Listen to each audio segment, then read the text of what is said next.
The SUV was upside down, smoke rising from its crumpled hood like a distress signal against the Montana twilight.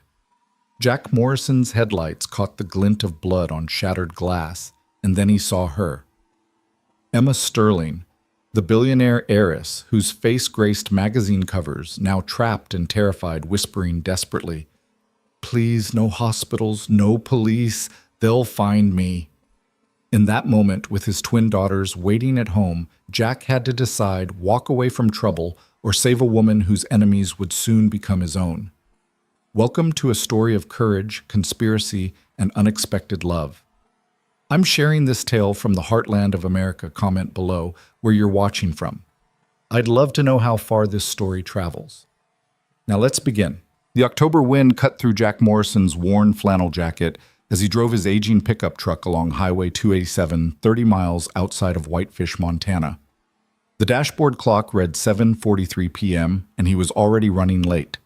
Mrs. Henderson, the elderly neighbor who watched his girls, would be checking her watch about now, probably tisking about young folks these days, even though Jack was 34 and hadn't felt young since Sarah died 3 years ago.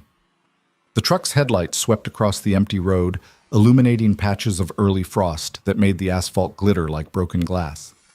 Jack rubbed his eyes with one calloused hand, the other steady on the wheel. The feed store in town had been out of the specific grain mixture his horses needed, forcing him to drive an extra hour to the next town over. Now darkness was falling fast, and Lily and Rose would be wondering where Daddy was. Then he saw it. At first it looked like a shadow had fallen wrong across the road, something that didn't belong in the geometric precision of yellow lines and gray pavement. Jack's foot eased off the accelerator, instinctively, years of driving these roads having taught him that shadows out of place usually meant wildlife. But as he drew closer, his chest tightened. This was no deer. A luxury SUV, one of those German things that cost more than his ranch made in 2 years, lay on its roof in the drainage ditch beside the road. The front end was crumpled like aluminum foil steam or smoke rising from the exposed undercarriage. Fresh skid marks traced a violent path from the road to the wreck, the rubber burns still glistening in his headlights. "Jesus Christ," Jack muttered, already pulling over. His hands moved automatically, hazard lights on truck in park, grabbing the flashlight from under his seat and his phone from the cup holder. No signal. Of course not. They were in the dead zone that stretched for miles along this part of the highway. He jogged toward the wreck boots crunching on gravel. The silence was wrong. No music from a radio, no engine noise, nothing but the tick-tick-tick of cooling metal and the whisper of escaping fluids. The driver's side was facing up toward the road, and Jack had to slide down the embankment to reach it. "Hello," he called out, his voice carrying strange in the night air. "Anyone in there? I'm here to help." A soft moan answered him. Jack dropped to his knees beside the overturned vehicle, angling his flashlight through the spider-webbed windshield. What he saw made him suck in a sharp breath. A woman hung upside down, held in place by her seatbelt, her dark hair hanging like a curtain. Blood ran from a gash on her forehead, following the strange gravity to drip onto the crushed roof below her. Her designer dress, something silvery and expensive-looking, was torn and stained. But it was her face that made Jack's flashlight waver. Even bloodied and unconscious, he recognized her. Emma Sterling.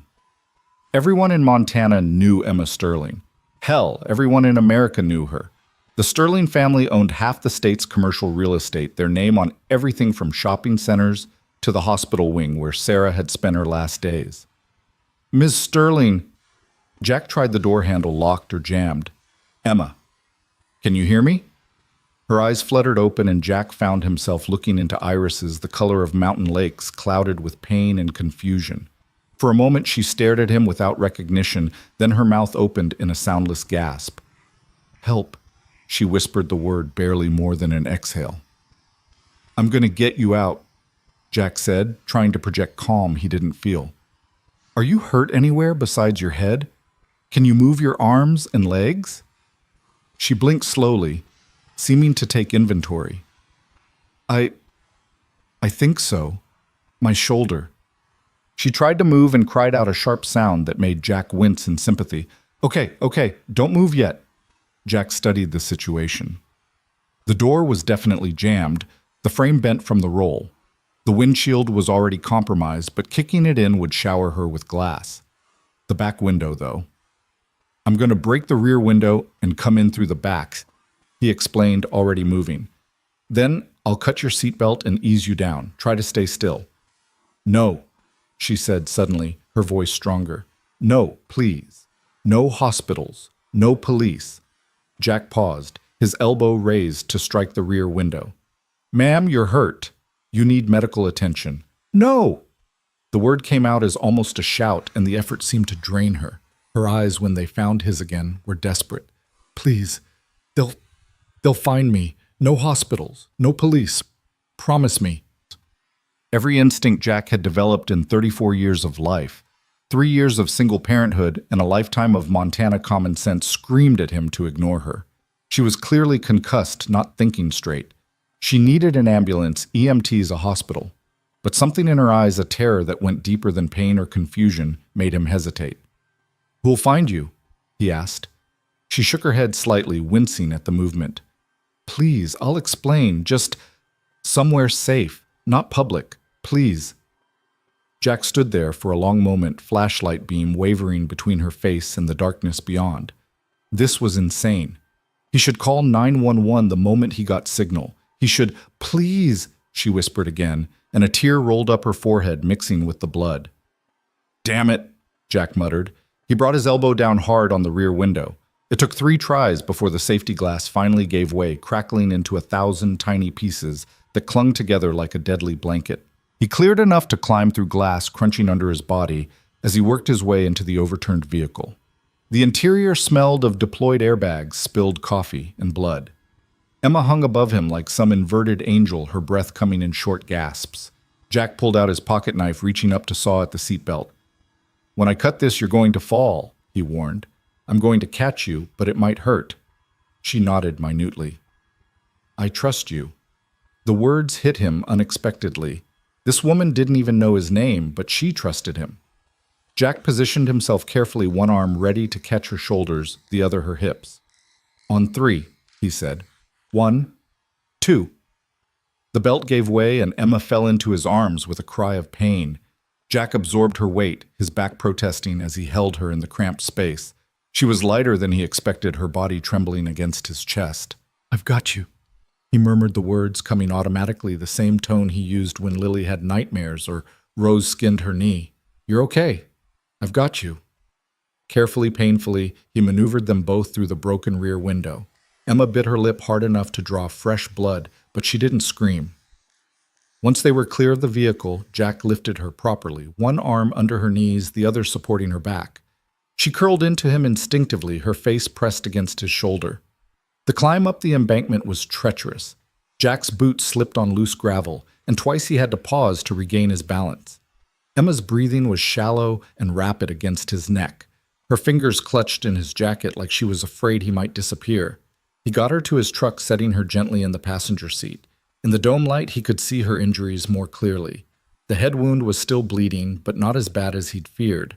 Her left shoulder sat at an odd angle, dislocated probably. Various cuts and bruises were already beginning to color her pale skin. There's a hospital in Kalispell, so, he said, even though he knew what her answer would be. 20 minutes if I push it. No.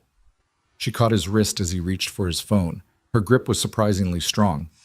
No hospitals, please. Do you have somewhere private? Jack thought of his ranch 15 miles up into the hills. His daughters waiting at home. Mrs. Henderson, who'd be worried sick by now. This was a catastrophically bad idea. I have a place, he heard himself say. But you need medical attention. I'm not a doctor. I just need somewhere safe. To think. To figure out what to do. She was crying now, silent tears cutting tracks through the blood and dirt on her face. They tried to kill me. The brakes. Someone cut my brakes. Jack went very still. He looked back at the wreck, at the skid marks that showed she'd tried to stop at the way the vehicle had gone off the road at just the spot where there was no guardrail. Who? He asked quietly. I don't know. I mean, I know, but I don't know which one, or how many. She was rambling now, shock setting in. After what I found out, what I did, God, I was so stupid. I thought the law would protect me. I thought doing the right thing meant something. Jack made a decision that would change everything, though he didn't know it at the time. He closed the passenger door, gently walked around to the driver's side, and started the engine. "My name's Jack Morrison," he said, pulling back onto the highway. "I've got a ranch about 15 miles from here. It's remote private. No one will find you there." "Emma," she said automatically, then laughed bitterly. "But you know that. Everyone knows that." "I know your face from the newspapers," Jack admitted, glancing at her. "But I don't know you. And right now you're just someone who needs help." She studied him in the dim light from the dashboard. "Why are you doing this?" Jack thought of Sarah dying in a hospital bed, machines beeping around her. He thought of how the Sterling name was on the wing, where she'd spent her last days, how their money had built the equipment that couldn't save her. He thought of his daughters who'd grown up without their mother, who still sometimes cried for her at night. "Because it's the right thing to do," he said simply. The drive to the ranch was silent, except for Emma's occasional gasps of pain when they hit bumps. Jack kept glancing at her, worried she might pass out. But she stayed conscious, her gaze fixed on the darkness beyond the windshield, one hand pressed to her injured shoulder. "I need to tell you," Jack said as they turned onto the private road that led to his property. "I've got kids, 2 daughters, 6 years old." Emma's head turned toward him sharply. Then she winced at the movement. I don't want to put children in danger." "Neither do I," Jack said firmly. "So if you're bringing that kind of trouble, you need to tell me now." She was quiet for a long moment. "I don't think they know where I am. The car, I bought it with cash, fake name. I was trying to disappear, but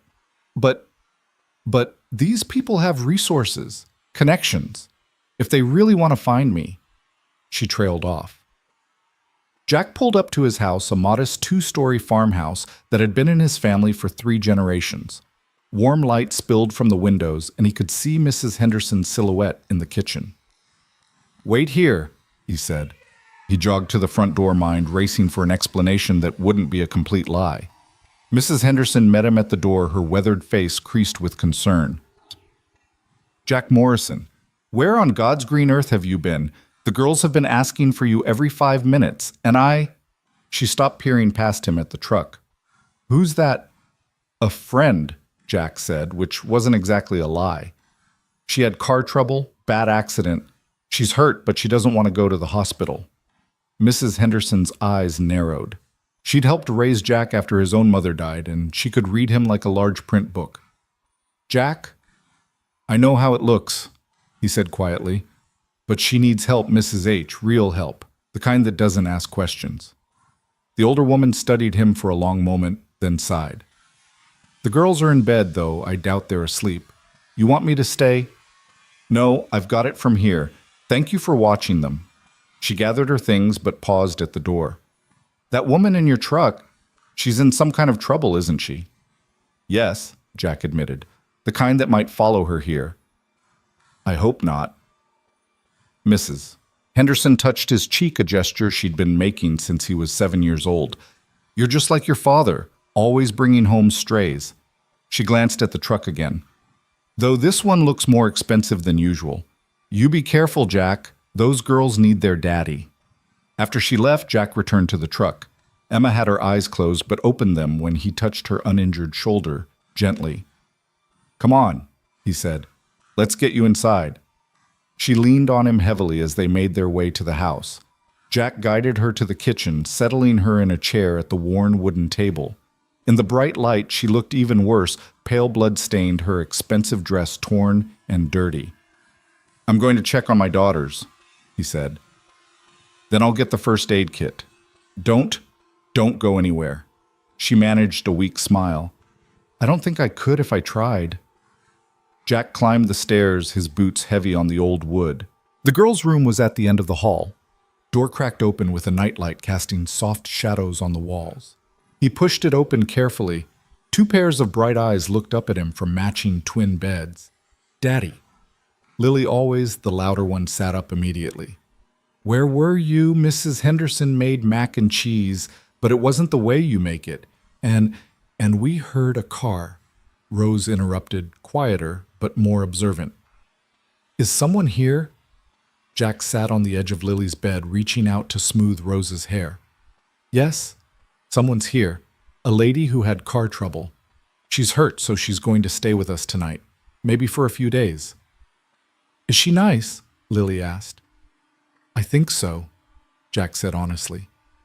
But she's very tired and hurt, so we need to be quiet and gentle, okay? Like when the barn cat had kittens and we had to be careful. We can help, Rose said earnestly. I can get her a teddy bear. Mr. Buttons always makes me feel better when I'm hurt. Jack's heart squeezed. That's very sweet, Rosie. Maybe tomorrow? Okay. Right now you both need to sleep. He tucked them in, kissing each forehead, and was almost to the door when Lily's voice stopped him. Daddy, is the hurt lady pretty? Go to sleep, Lily. But is she... Jack thought of Emma's face, bloodied but striking those lake blue eyes full of fear and pain. Yes, he admitted. She's pretty, Lily giggled. Maybe she can be our new mommy. Lily and Marie Morrison go to sleep right now. Both girls giggled at his use of Lily's full name, but they settled into their beds. Jack waited until their breathing evened out before heading back downstairs. Emma was where he'd left her, but she'd laid her head on her arms on the table. For a moment he thought she'd passed out, but she raised her head when she heard him.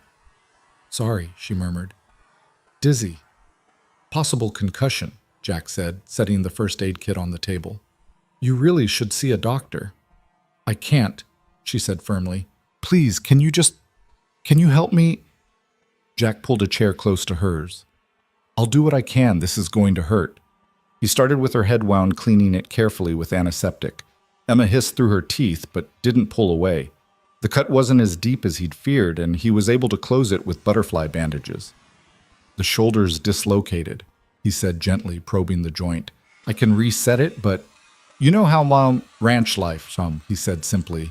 You learn to handle injuries when the nearest hospital is an hour away, but it's going to hurt like hell. It already does, Emma said, attempting a smile that turned into a grimace. Jack positioned himself carefully. I'm going to do it on 3. Try to relax. Okay? 1. He pulled and rotated in one swift motion. The joint slipped back into place with an audible pop. Emma's scream was muffled by her good hand pressed to her mouth, her whole body going rigid, then limp. Son of a... She caught herself glancing toward the stairs. Are your daughters? They sleep like rocks once they're out, Jack assured her, fashioning a sling from a dish towel. There, how's that? Better, she admitted, though tears were streaming down her face. Thank you. Jack cleaned and bandaged her other cuts in silence, hyper-aware of her proximity, the expensive perfume barely masking the scent of blood and fear. When he was done, he sat back. You need to tell me what's going on, he said. Who did this to you? Emma was quiet for so long he thought she wouldn't answer. Then, staring at her hands, she began to speak. 3 months ago, I discovered my fiancé was embezzling from my company, not just skimming massive fraud, millions of dollars funneled through shell companies to fund, God, I don't even know what. Marcus, that's my head of security, helped me gather evidence. We took it to the FBI. And Richard was arrested. It was all over the news. You probably saw it. Jack vaguely remembered something about a Sterling scandal, but he didn't pay much attention to celebrity news. So he's in jail. He was supposed to be, but he has connections. People who stood to lose a lot if he talked. 2 weeks ago, my lawyer came to me with a deal. Drop the charges, let Richard out, and everything goes back to normal. You refused. Of course I refused, Emma said, anger flashing in her eyes. He stole from me, from my family's company, from the charitable foundation, Children's Hospitals, Jack. He stole from Children's Hospitals. So they tried to kill you. I've been getting threats. Anonymous calls, emails. Marcus wanted me to go into protective custody, but I thought I could handle it. I've been staying in different hotels, keeping a low profile. But today when the brakes failed, she shuddered. You can't stay here, Jack said, even as something in him protested. I have children. I can't put them at risk. I know, Emma said quickly. I know. I need tonight. To rest, to think. Tomorrow I'll figure something out. I have money hid in accounts they don't know about. I can disappear. To where? I don't know. Somewhere. Anywhere. She looked around the kitchen, taking in the crayon drawings on the refrigerator, the mismatched chairs, the ceramic handprint plaques on the wall.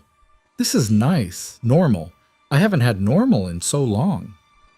It's not much, Jack said, suddenly self-conscious about his humble home. It's everything, Emma said softly. It's real. Do you know how rare that is in my world? Before Jack could respond, small footsteps padded down the stairs. Rose appeared in the doorway, clutching a well-loved teddy bear. I couldn't sleep, she said, though Jack suspected she hadn't tried very hard. Her eyes went wide when she saw Emma. You're the hurt lady. Rose, go back to bed, Jack started, but Emma held up her good hand. It's okay, she said, smiling at the little girl. I am the hurt lady. You must be Rose. Rose nodded solemnly, stepping closer. You're bleeding, she observed, pointing at a spot of blood on Emma's dress.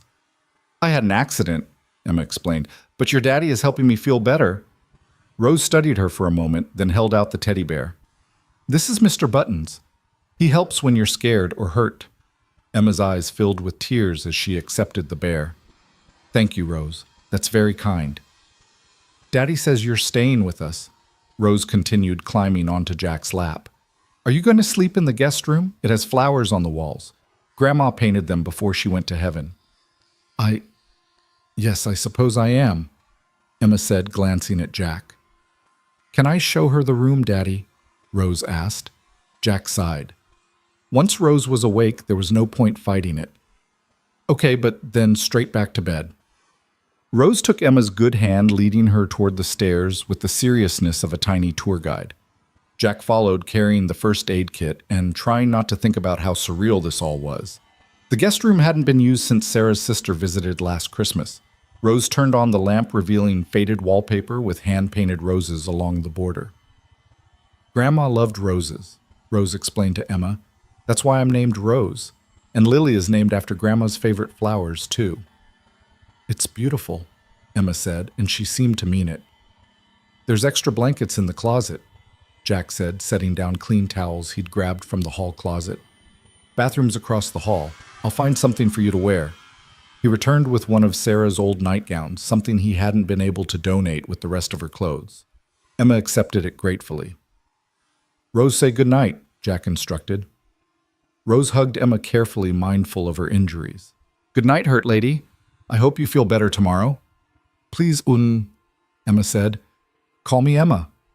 Good night, Emma, Rose said, then whispered loudly. You're very pretty. Daddy thinks so too. Rose. Jack scooped her up, face burning. Bedtime. Now. Emma's soft laugh followed them down the hall.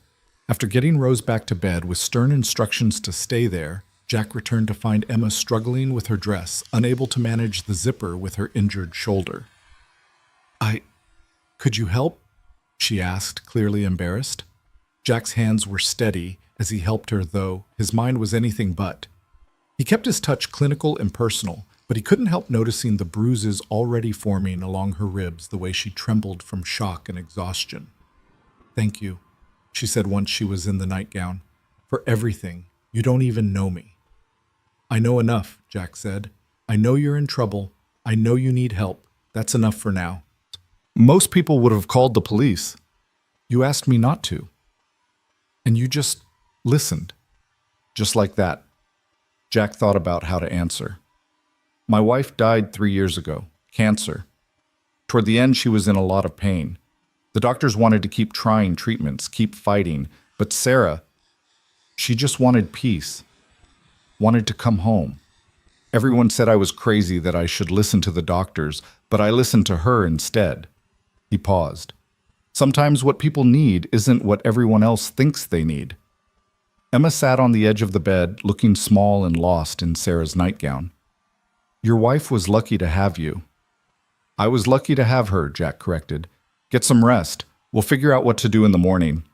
He was almost to the door when Emma spoke again. Jack? Why don't you recognize me? I mean, really recognize me. Everyone always does. Jack turned back. I know who you are. Emma Sterling, heir to Sterling Industries. Your family owns half of Montana. But you don't care. Should I? Jack asked honestly. You're hurt and scared and need help. Would it matter if you were a waitress or a teacher or a billionaire? To most people, yes. Well, Jack said, I'm not most people, and neither are my girls. Though fair warning, Lily's probably going to try to marry you off to me by breakfast. Emma laughed, then winced as it jarred her shoulder. She sounds delightful. She's 6 going on 30. They both are. Had to grow up fast after. He trailed off. I'm sorry, Emma said softly. About your wife. Me too, Jack said. Lock the door behind me, just in case. He left her there in his dead wife's nightgown in his mother's room and wondered what the hell he'd gotten himself into. Downstairs, Jack checked all the locks, looked out at the dark road leading to his property. No headlights, no sign of anyone following. Yet. He made a pot of coffee even though it was past 11 and sat at the kitchen table with his phone. He had a signal now, weak but present. He could call the police, the FBI, someone. But Emma's terrified eyes haunted him. Someone had tried to kill her. Someone with connections resources. Who could she trust? Who could he trust? His phone buzzed. Mrs. Henderson. Everything okay? That woman looked familiar. Jack typed back, Everything's fine. Talk tomorrow. 3 dots appeared, disappeared, appeared again. Finally, be careful, Jack. He set the phone aside and rubbed his face. In the morning, he'd have to explain to his daughters why a strange woman was in their house. He'd have to figure out how to help Emma without endangering his family. He'd have to... A sound from upstairs made him freeze. Footsteps, but too heavy to be the girls. Jack grabbed the baseball bat from beside the back door and crept up the stairs. The guest room door was open, soft crying coming from within. He found Emma sitting on the floor beside the bed, knees drawn to her chest, sobbing quietly. She looked up when he entered, face streaked with tears. I'm sorry, she gasped. I'm sorry, it hit me. What almost happened? What could still happen? I almost died tonight. Jack set the bat aside and sat beside her on the floor. But you didn't. I've never been so scared, she admitted. Even when my parents died, even when I had to take over the company at 22, nothing like this. I don't know who to trust, where to go. Marcus, my security chief, I can't even reach him. What if they got to him too? Hey, Jack said gently. One step at a time. You're safe tonight. That's what matters. Am I really, or did I just bring danger to your door? Jack didn't have an answer for that. Instead, he did what he'd done 1,000 times with his daughters. He put his arm around her shoulders, careful of her injuries, and let her cry. I'm not a good person, Emma said against his shoulder. I've done terrible things in business, ruthless things. Maybe this is karma. Nobody deserves to be murdered, Jack said firmly. Whatever you've done, it doesn't justify this. You don't know. I don't need to know. You're a human being in trouble. That's all that matters. They sat there on the floor of his mother's room, stranger comforting stranger, while the wind howled outside and the old house creaked around them. Finally, Emma's tears subsided. I should let you sleep, Jack said, helping her to her feet. I don't think I can, she admitted. Every time I close my eyes, I see the road coming at me, the brakes not working. Do you want me to stay? The words were out before Jack could stop them. I mean, I can sit in the chair just until you fall asleep. Emma looked at him for a long moment. You'd do that? My girls have nightmares sometimes, Jack said, suddenly awkward. I'm used to it. She nodded, settling into the bed, while Jack took the old rocking chair in the corner. He'd rocked both girls in this chair when they were babies in this very room when they'd stayed with his mother while Sarah was in the hospital. Talk to me, Emma said softly, about something normal, something good. So Jack talked. He told her about the ranch, about his horses, and the barn cat who'd had kittens last month. He told her about Lily's determination to learn to ride and Rose's gift with animals. He talked about the rhythm of ranch life, the peace of early mornings, the satisfaction of hard work. Emma's breathing gradually deepened, evened out, but Jack kept talking, his voice low and steady, until he was sure she was asleep. Even then, he stayed watching her face relax in sleep, the worry lines smoothing out. She looked younger, asleep, vulnerable in a way that had nothing to do with her injuries. Jack found himself wondering who she really was beneath the sterling name and the money and the scandal. He thought about what she'd said, that she wasn't a good person. He wondered what had made her think that, what weights she carried besides the obvious ones. A soft knock at the door made him turn. Lily stood there in her dinosaur pajamas, rubbing her eyes. "Daddy, is the pretty lady okay?" "She's sleeping," Jack whispered.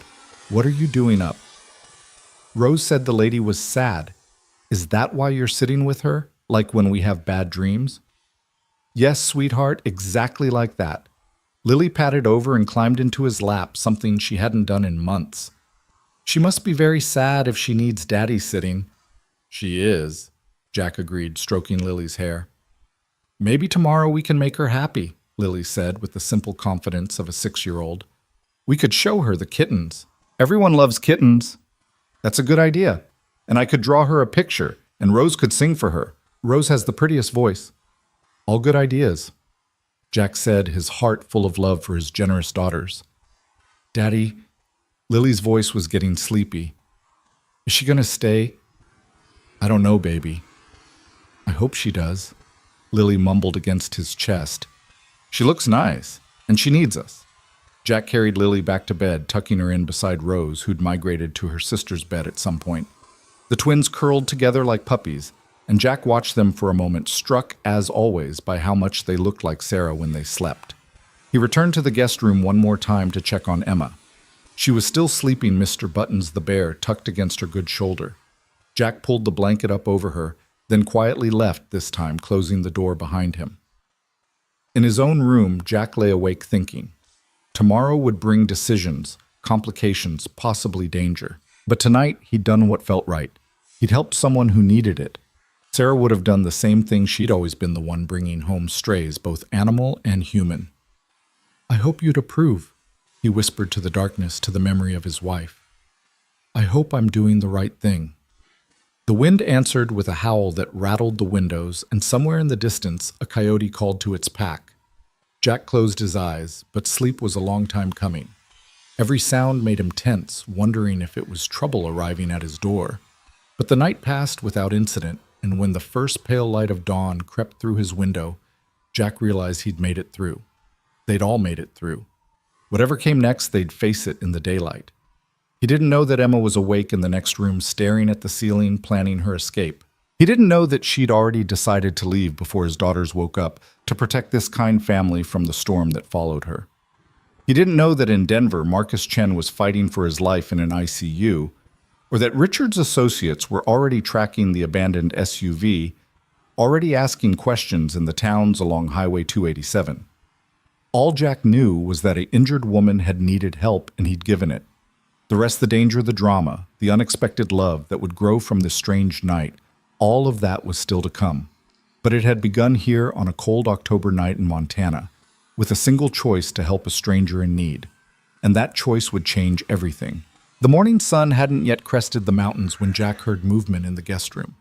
He'd been awake for an hour, already standing at his bedroom window, watching the road coffee growing cold in his hand. The soft creak of floorboards told him Emma was trying to leave quietly, and he moved just as silently to intercept her. She was at the top of the stairs, still in Sarah's nightgown, her shoes in her good hand when she saw him.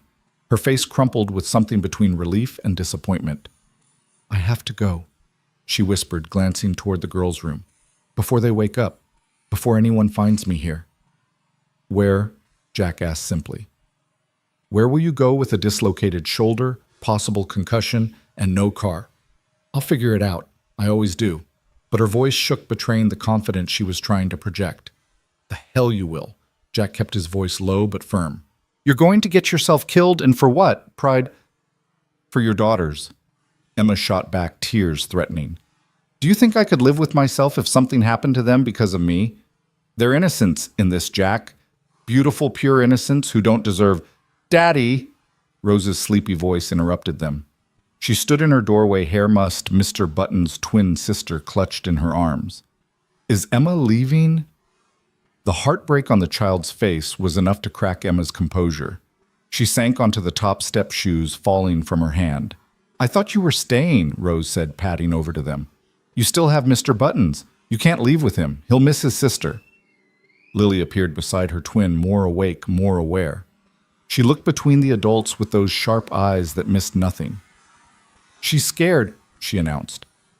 Like when the Hendersons' dog got loose and hid under our porch. She wanted to run, but she was too hurt, so she just shook and shook. Lily, Jack warned, but his daughter continued. We helped that dog remember Daddy. We were real quiet and patient and gave her food and showed her it was safe, and now Molly's the best dog ever. She turned to Emma. Are you hurt like Molly was?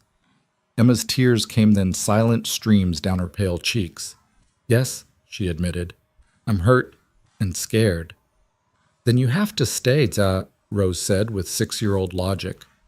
Hurt things need to rest. Daddy says so. Jack watched Emma struggle, saw the moment she gave in to the simple wisdom of children. He reached down to help her stand. Breakfast, he said. We'll figure out the rest after breakfast. The kitchen soon filled with the chaos of a normal morning, except nothing about it was normal. Emma sat at the table wearing one of Jack's flannel shirts over the nightgown, watching with wonder as the girls bustled around getting bowls and spoons, arguing about cereal choices, their movements a choreographed dance of familiarity. Emma likes Cheerios, Lily announced, though she had no way of knowing this. Everyone likes Cheerios, Rose countered, but Lucky Charms are better. Those are basically candy, Jack said, scrambling eggs at the stove. And how do you even know about Lucky Charms? We don't have those. Tommy Parker brings them to school for snacks, Lily explained. He trades them for pudding cups. The black market economy of first grade, Emma murmured, and Jack caught her small smile. As they ate, the girls peppered Emma with questions that Jack tried to deflect, but Emma seemed to welcome the distraction. Do you have horses? Rose asked. No, but I used to ride when I was young. My mother loved horses. What happened to her? Lily's directness made Jack wince, but Emma took it in stride. She died when I was 15. My father, too. Car accident. Both girls went quiet that particular solemnity, children reserved for talk of dead parents. Our mommy died too, Rose offered. But we were little. 3. I'm sorry, Emma said softly. It's okay, Lily said, though Jack knew it wasn't not really. We have Daddy and Mrs. Henderson, and now you. Before Emma could respond to that presumption, Jack's phone rang.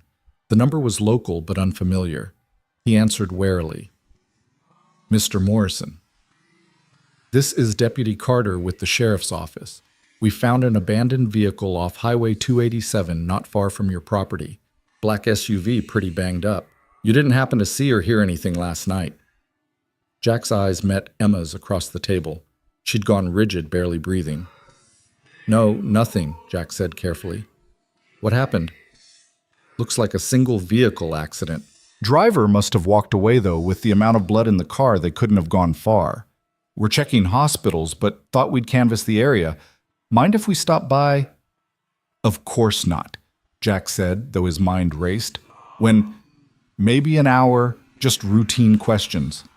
We'll be here. He hung up to find Emma already standing, panic clear on her face. I have to go, now. And go where? Jack demanded. You heard him, they're checking everywhere. Running now will only make you look guilty. I am guilty of being stupid enough to trust the system of thinking law enforcement would protect me. Some will Jack said firmly. Deputy Carter's a good man. I've known him since high school. That's what I thought about my lawyer, Emma said bitterly. Right up until he tried to convince me to drop the charges. The girls were watching this exchange with wide eyes. Jack forced himself to calm down. Girls, why don't you go get dressed, and then you can show Emma the kittens before the deputy comes. They scampered off, but not before Lily turned back. Emma, you should borrow some of Mommy's clothes. They're in the boxes in Daddy's closet. He keeps them even though he pretends he doesn't. Jack's face burned, but Emma just nodded.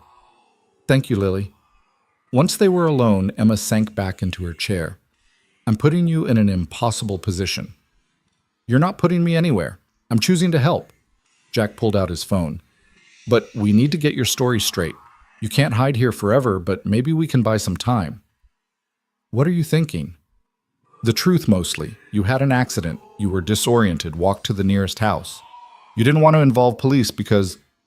He paused, thinking. Because you're Emma Sterling and you didn't want the media circus. It's believable enough. And when they match the blood in the car to me, by then, hopefully, we'll have figured out who's trying to kill you and how to stop them. Emma laughed bitterly. Jack, you don't even know me. Why are you risking so much? Jack considered his answer carefully.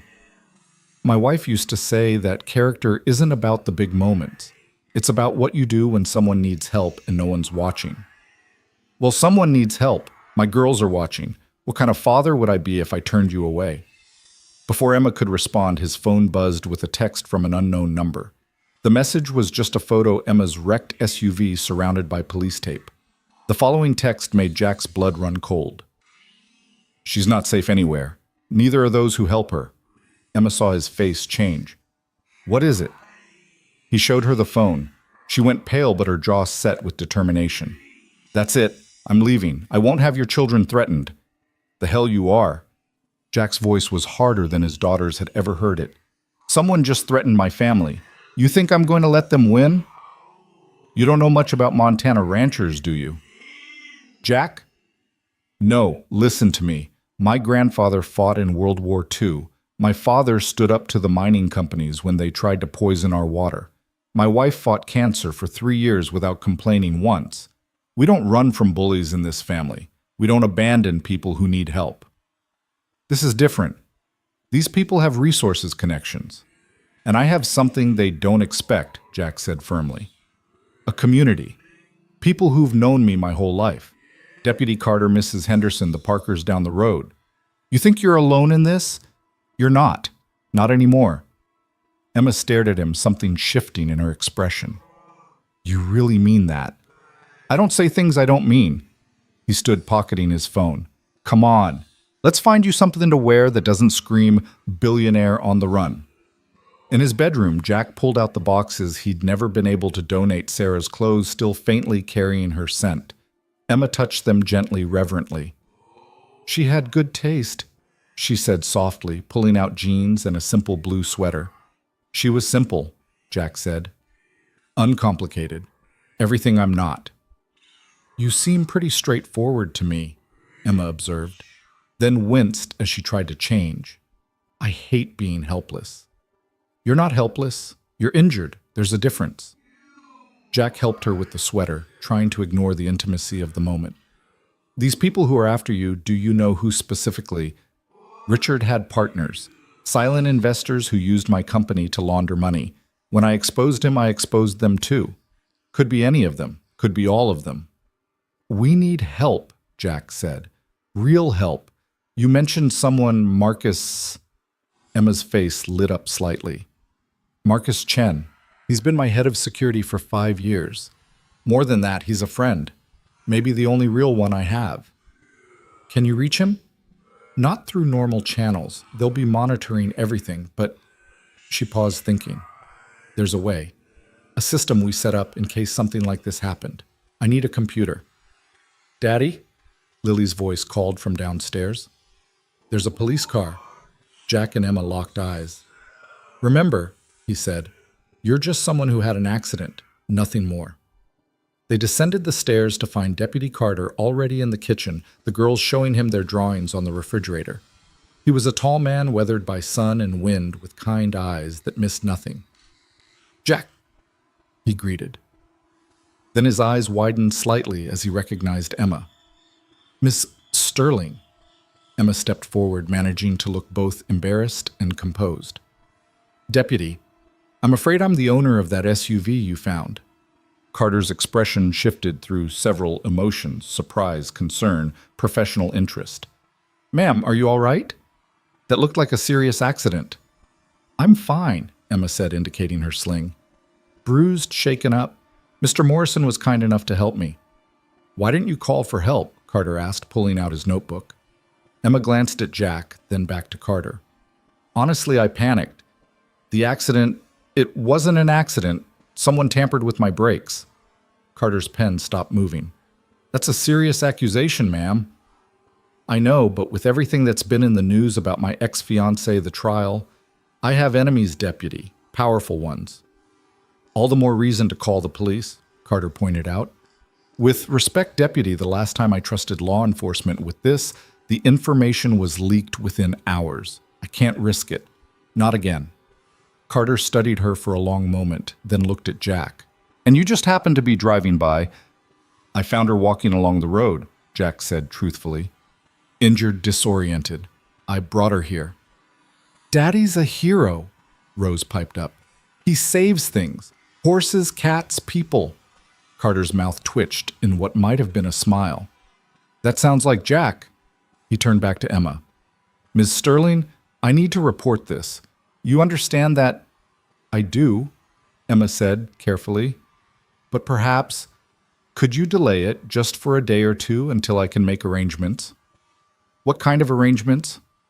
The kind that will keep me and anyone around me safe, Emma said meaningfully, glancing at the girls. Carter followed her gaze, his expression softening. He'd known Sarah had attended her funeral, had brought casseroles in those dark days after. I can maybe lose the paperwork for 24 hours, he said finally. But that's all. And if anyone asks me directly, I won't lie. That's all I need, Emma said gratefully. Carter closed his notebook. Jack a word.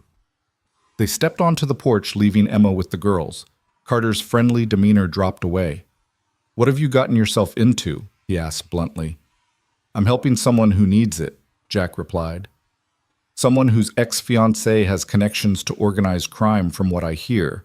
Someone whose presence here could bring a world of trouble to your door. Since when do we turn away people in trouble in Montana? Jack asked. Carter sighed. Since those people might bring killers to a house with 2 little girls in it. You think I haven't thought about that? You think I'm not scared? Jack's voice was low and tense. But what's the alternative? Send her out there alone to die. There are programs, safe houses, run by the same system that's already betrayed her once. Carter was quiet for a moment. You like her? I just met her. That's not a denial. Jack ran a hand through his hair. Tom, what would you do? Honestly. Carter looked through the window at Emma, who was now sitting on the floor with the girls, apparently engaged in a serious discussion about crayon colors. Sarah would have done exactly what you're doing, he said finally, and she would have been right to do it. So I'll buy you 24 hours.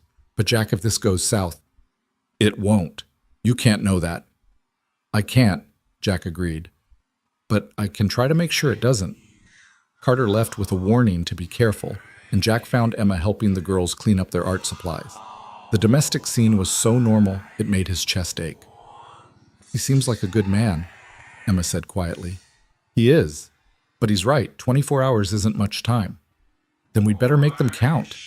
She stood wincing slightly. You mentioned a computer.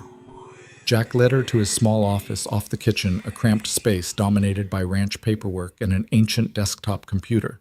Emma sat down, fingers flying over the keyboard despite her injured shoulder. What are you doing?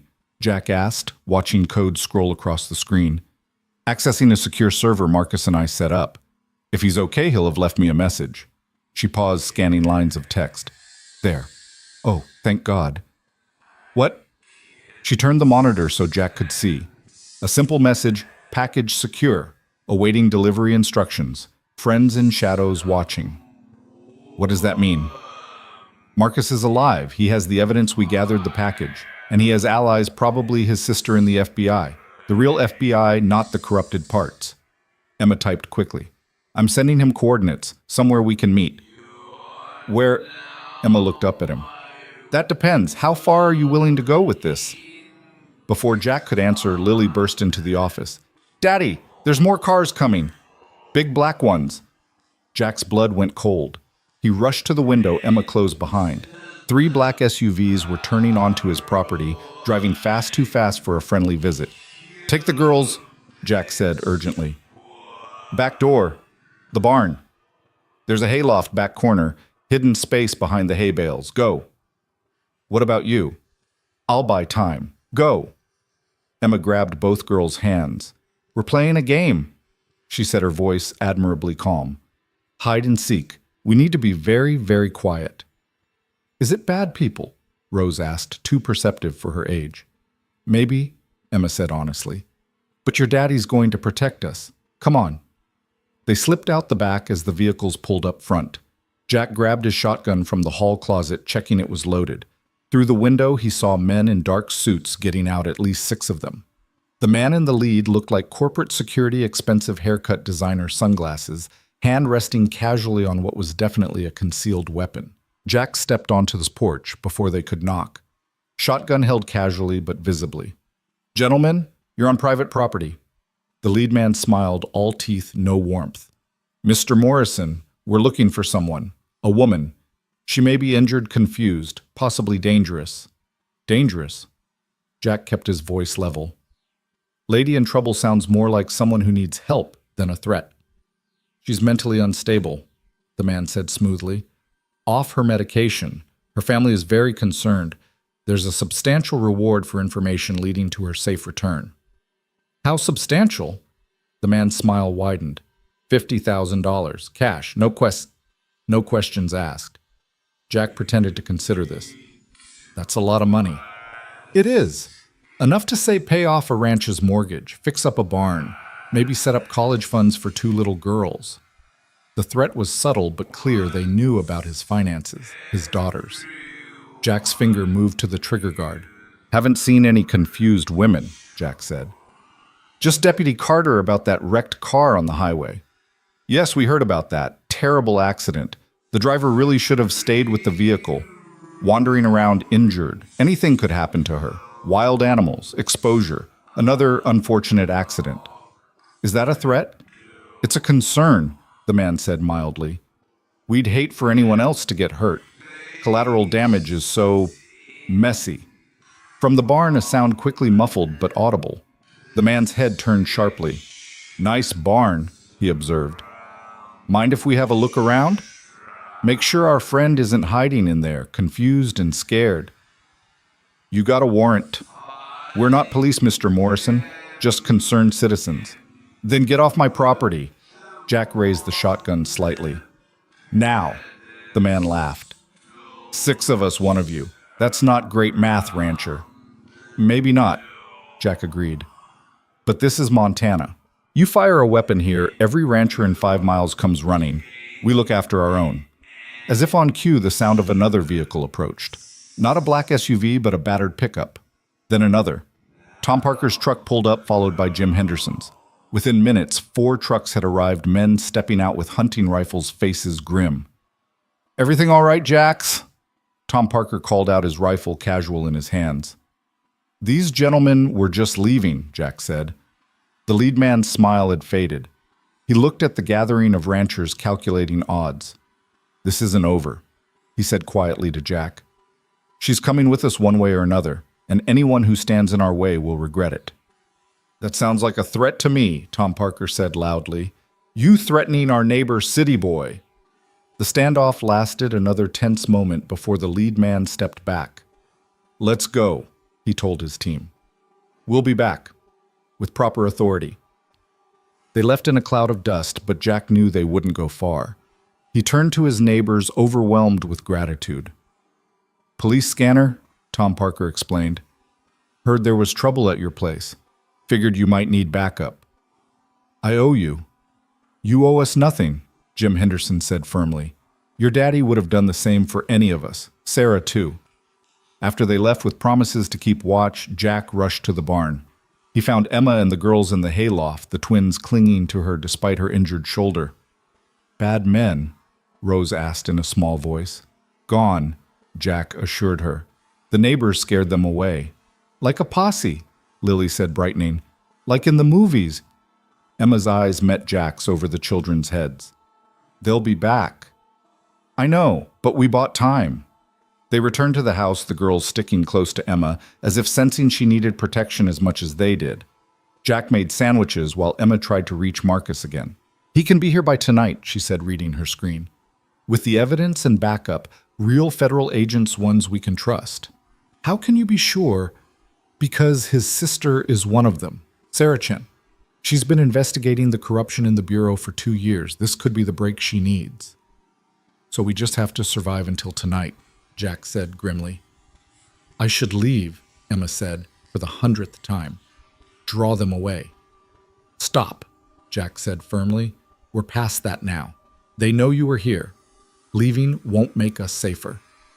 The afternoon passed in tense preparation. Jack checked and rechecked weapons, secured windows, made sure the girls understood this was serious, not a game. Emma helped despite her injuries, her presence oddly calming to the girls. As the sun began to set, painting the mountains gold, Jack's phone rang. Unknown number. "Morrison. This is Marcus Chen. I'm 20 minutes out, but we have a problem." "What kind of problem?"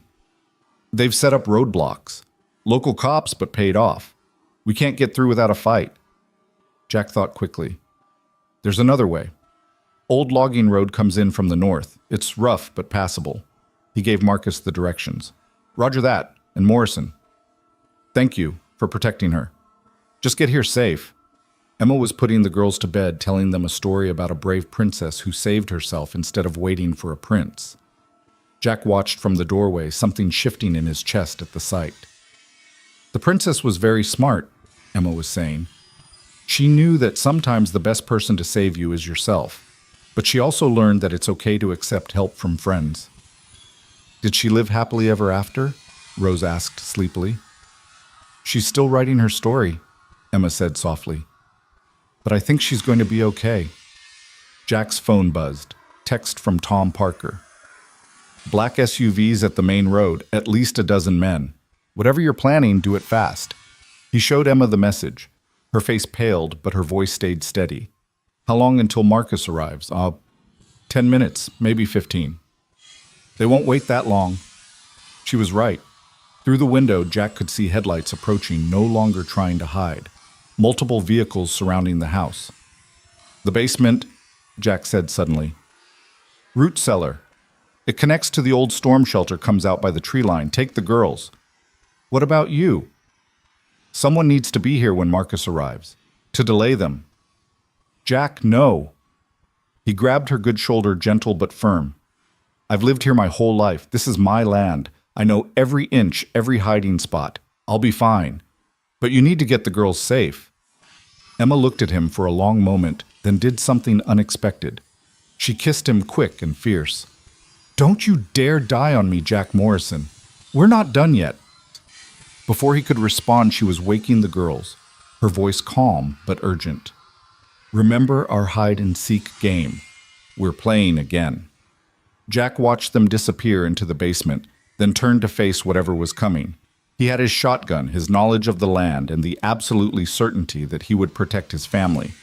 All of them, including the woman who'd crashed into his life just 24 hours ago. The vehicles stopped and his yard men spilling out surrounding the house. The same leader from before approached the porch. "Last chance, Morrison. Give her up and you and your daughters live. Keep protecting her and, well, accidents happen.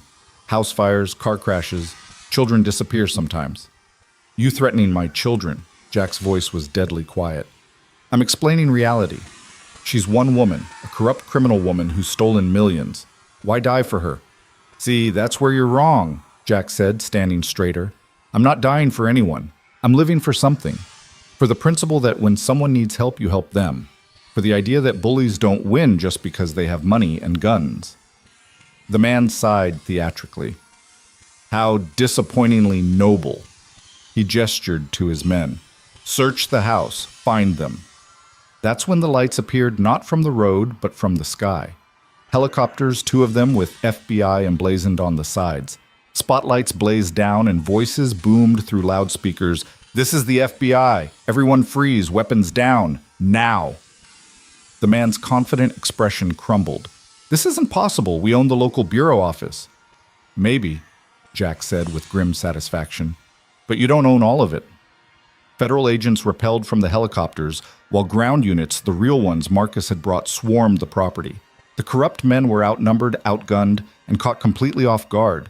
Marcus Chen himself, a compact Asian man with sharp eyes and a bulletproof vest, jogged up to Jack. Morrison, where is she? Safe, Jack said, sagging with relief. With my daughters. Good man. We've got it from here. The next hour was controlled chaos. Arrests evidence collected the lead man screaming about lawyers and connections that no longer mattered. Jack found Emma and the girls in the storm shelter huddled together, the twins asleep against Emma's chest. It's over, he said softly. It's safe. Emma looked up at him with tears streaming down her face. Really, Marcus is here. The real FBI. They're arresting everyone. She broke down, then, sobbing with relief while trying not to wake the girls. Jack gathered all three of them into his arms, his family, strange and sudden as it was. Later, after the girls were back in their beds after statements had been given and evidence transferred, Jack and Emma sat on the porch with Marcus and his sister, FBI agent Sarah Chen. The corruption went deeper than we thought, Sarah was explaining. But with Emma's evidence and tonight's arrest, we can clean house. Richard and his associates are finished. So it's really over? Emma asked. This part is, Marcus said gently. You'll need to testify. There'll be trials, but the immediate danger is past. What will you do now? Jack asked Emma. She looked out at the mountain's dark shapes against the starlit sky. I don't know. For so long I've been running or fighting. I don't know how to just be. You could stay, Jack said quietly, for a while, until you figure it out.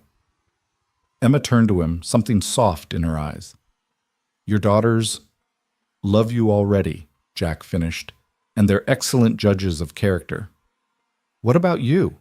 Emma asked. What do you think? Jack considered his words carefully. I think everyone deserves a chance to start over. I think my girls need someone besides me and Mrs. Henderson in their lives. And I think... He paused, then decided on honesty. I think you belong here more than you know.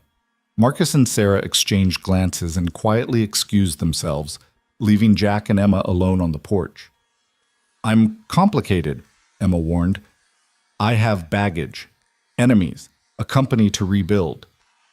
I'm a widowed rancher with 2 kids, a mortgage, and more stubbornness than sense, Jack countered. We're all complicated. Emma leaned against his good shoulder, and they sat in comfortable silence, watching the stars. In the house behind them, 2 little girls slept peacefully, unaware that their family had just grown. In the yard, federal agents finished their work. And in the distance, the mountains stood eternal, guarding this small corner of Montana, where a millionaire and a rancher had found something neither had been looking for. Stay, Jack said simply. Okay, Emma replied, just as simply. And for now, that was enough. The rest, the trials, the recovery, the slow building of trust, and maybe something more, all of that would come. But tonight they were safe. They were together. And sometimes that's all that matters. The first week after the FBI raids passed in a strange bubble of normalcy that felt almost surreal to Emma. She woke each morning in the guest room with its hand-painted roses, helped Jack make breakfast for the girls, and tried to pretend that federal prosecutors weren't building cases, with her testimony that reporters weren't circling the nearby towns like vultures, that her entire life hadn't imploded and reformed into something unrecognizable. On the 7th morning, she found Jack already awake in the kitchen, staring at a thick manila envelope that had been delivered by courier at dawn. His face was grim as he pushed it toward her. From your lawyers, he said quietly. Marcus had them send it here. Emma opened it with trembling fingers, scanning the documents inside. Board resolutions, emergency meetings, votes of no confidence. Her remaining allies at Sterling Industries were fighting to keep her position secure, but the sharks were circling. They want me back in Denver, she said, sinking into a chair. Emergency board meeting in 3 days. If I don't show, they'll vote me out as CEO. Then you go, Jack said simply, though something flickered in his eyes. This is your company, your legacy. It's not that simple. The moment I surface in Denver, every reporter in the country will descend. And Richard's remaining associates, the ones who haven't been arrested yet. She trailed off, unable to voice the fear that still gripped her. So we go together, Jack said, surprising her. The girls have fall break coming up. We could make it a trip. Emma stared at him. You'd do that, leave the ranch, drag your daughters into my mess. Our mess, Jack corrected gently. We're in this together now, remember? Before Emma could respond, Lily bounded into the kitchen, Rose trailing behind her more quietly. They'd adapted to Emma's presence with the resilience of children treating her less like a guest and more like a piece of furniture that had always been there. Emma, are you leaving? Rose asked, having overheard part of the conversation. The fear in her voice was unmistakable. Not leaving, Emma said quickly, pulling the girl onto her lap despite her still tender shoulder. Just taking a trip. To Denver. Can we come? Lily asked excitedly. I've never been to a big city. Jack and Emma exchanged glances over the girls' heads. Would you want to? Emma asked carefully. It might be boring, lots of grown-up meetings. But you'll be there, Rose said simply, as if that settled everything. The next 3 days were a whirlwind of preparation. Marcus arrived with a security team transforming the ranch into something from a spy movie. Sarah Chen came too, coordinating with local law enforcement to ensure their safe passage to Denver. The press knows something's happening, Sarah warned, showing them her tablet with headlines speculating about Emma Sterling's disappearance. The moment you surface, it'll be a feeding frenzy. Let them come, Emma said, with more confidence than she felt. I'm tired of hiding. The night before they left, Jack found Emma on the porch, staring at the stars. She'd taken to spending her evenings there, wrapped in one of his old jackets that smelled of hay and horses. Scared? He asked, settling beside her. Terrified, she admitted. Not of Richard's people or the board, of going back to who I was. That cold, ruthless woman who cared more about stock prices than people. You were never just that, Jack said softly.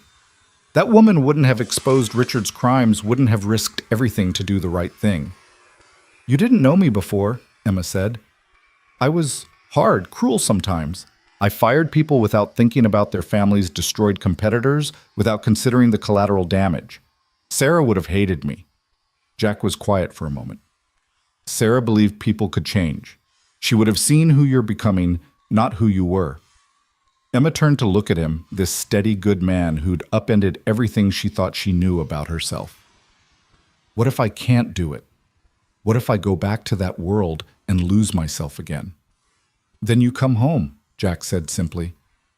Here, to us. The word home lodged in Emma's chest like a warm stone. When had this ranch with its creaking floors and outdated kitchen become home? When had these people become hers to protect and cherish? The drive to Denver took 8 hours, 2 SUVs, with Marcus's security team forming a convoy. The girls treated it like an adventure, peppering Emma with questions about the city, about her life there. She found herself seeing it through their eyes, not as a battlefield of corporate warfare, but as a place of wonder and possibility. They checked into a hotel under assumed names, though Emma knew the ruse wouldn't last long. Marcus had scheduled the board meeting for the following morning, hoping to catch the opposition off guard. You need to show strength, he advised, going over the agenda in her suite. No weakness, no apologies. You're still the majority shareholder. Make them remember that. But that night, as Emma stood before the mirror in a designer suit that had been delivered from her penthouse, she barely recognized herself. The clothes felt like armor, but armor for a war she no longer wanted to fight. A knock at the adjoining door interrupted her thoughts. Jack entered with the girls who were in their pajamas, faces bright with excitement despite the late hour. We made you something, Lily announced, producing a crumpled piece of paper. It was a drawing, stick figures holding hands labeled Our Family in Rose's careful printing. Emma, Jack, and the twins with the ranch in the background and surprisingly accurate horses in the pasture. For luck tomorrow, Rose explained solemnly, so you remember you're not alone. Emma's carefully applied makeup was ruined by tears, but she didn't care. She pulled both girls into a fierce hug, the drawing clutched to her chest like a talisman. Thank you, she whispered. It's perfect. After Jack took the girls back to bed, he returned to find Emma redoing her makeup with steadier hands. Better? He asked. Better, she confirmed, tucking the drawing into her portfolio. Whatever happens tomorrow, I know what matters now. The Sterling Industries building loomed against the Denver skyline like a glass and steel monument to ambition. Emma had once loved this building, had felt powerful striding through its marble lobby. Now it felt like entering a mausoleum. The press was waiting, of course, hundreds of them shouting questions, cameras flashing. Marcus's team formed a protective wedge, but Emma stopped halfway to the entrance, turning to face the mob. "Ms. Sterling, where have you been? Are the corruption allegations true? Will you step down as CEO?" Emma raised her hand for silence and, surprisingly, got it. "I'll make a brief statement. For the past 2 weeks, I've been cooperating with federal authorities to root out corruption within Sterling Industries and beyond. I will not step down. I will not be intimidated. And I will not allow my family's company to be used for criminal purposes any longer." "Who's the man with you?" someone shouted, having spotted Jack despite his attempt to stay back. Emma glanced at Jack, who gave her a small nod. "Someone who reminded me what integrity looks like," she said simply, then walked into the building. The boardroom was on the 40th floor, all windows and intimidation. The board was already assembled 12 members, most of whom Emma had known since childhood. Some looked sympathetic, others hostile, all curious. "Emma," Harold Fitzgerald, the board chairman, stood to greet her. He'd been her father's friend, had bounced her on his knee as a child. Now his eyes were cold, calculating. "We were concerned when you disappeared." "I didn't disappear," Emma said, taking her seat at the head of the table. "I survived an assassination attempt and sought safety while the FBI did their job." "An assassination attempt that conveniently removed you from scrutiny," board member Patricia Wallings said acidly. She'd always resented Emma's youth, her inherited power. "How do we know you weren't involved in Richard's schemes?" "Because I'm the one who exposed them," Emma said evenly, "at great personal cost." "Cost to your reputation, you mean?" Patricia continued. "Sterling Industries stock has dropped 30%. Our partners are fleeing." "The Sterling name is toxic." "Temporarily," Emma countered. "Once the trials are over, once we've shown we can clean house, confidence will return." "Under whose leadership?" This from David Chen, no relation to Marcus, who'd been angling for the CEO position for years. "You've been compromised, Emma. Your judgment in trusting Richard alone was a mistake," Emma interrupted. "One I've paid for. But my judgment in exposing him was sound. My judgment in cooperating with authorities was correct. And my judgment now in fighting to save this company is what my father would expect." "Your father isn't here," Harold said quietly. "And invoking his memory won't save you if we vote no confidence." Emma stood, moving to the windows that overlooked the city. "You're right. My father isn't here. He died when I was 15, along with my mother, leaving me to figure out how to run an empire before I could legally drink. I made mistakes.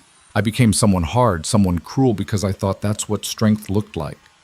She turned back to face them. "But I've learned something recently. Real strength isn't about crushing opponents or maximizing profits at any cost. It's about standing up for what's right, even when it costs you everything. It's about protecting people who depend on you even when you're scared." "Pretty words," Patricia scoffed. "But shareholders don't care about philosophy." "No." Emma pulled out her tablet, connecting it to the boardroom screen. "Then let's talk numbers. In the past week, while you've been planning this coup, I've been working. 17 major contracts saved through personal calls to CEOs who still trust the Sterling name. A new transparency initiative that's already attracted 3 activist investors. And this? The screen showed a press release that hadn't gone public yet. A partnership with Chen Security International to provide ethical corporate security services. Marcus Chen has agreed to merge his company with our security division, bringing his reputation and connections." The board members exchanged glances, calculating this new information. "Furthermore," Emma continued, "I've been in discussion with several children's hospitals about establishing the Sterling Foundation for Medical Ethics, funded by recovered assets from Richard's theft. We turn this scandal into an opportunity to rebuild better." "And if we still vote no confidence?" Harold asked. Emma's smile was sharp, a glimpse of the old Emma. Then I use my 43% stake to wage a proxy fight that will make the last 2 weeks look like a garden party. I'll drag every skeleton out of every closet in this room. David, should we discuss the Henderson deal from 2018, Patricia? How about your son's interesting arrangement with our Singapore office? The room went very still. Or, Emma said, her voice softening, we work together to save the company we all claim to love. Your choice. The vote when it came was closer than she'd liked, 7-5 in her favor. But it was enough. Emma kept her composure until she reached the elevator, then sagged against Jack, who'd been waiting in the anteroom. You did it, he said, pride evident in his voice. The first battle, she corrected. There'll be more. But not today, Jack said firmly. Today you won. The girls are waiting in the hotel. They want to celebrate with ice cream. Emma laughed, tension draining away. Ice cream sounds perfect. But as they left the building, Emma's phone rang. Marcus's name on the screen made her stomach clench. We have a problem, he said without preamble. Richard's been murdered, in federal custody, and they're trying to pin it on you. The world seemed to tilt. What? How is that possible? Someone wanted him silenced before he could testify. They're claiming you ordered it, that you have connections inside the prison system. That's insane. I know, but there's more. Emma, they've taken the girls. The phone slipped from Emma's numb fingers, clattering on the marble floor.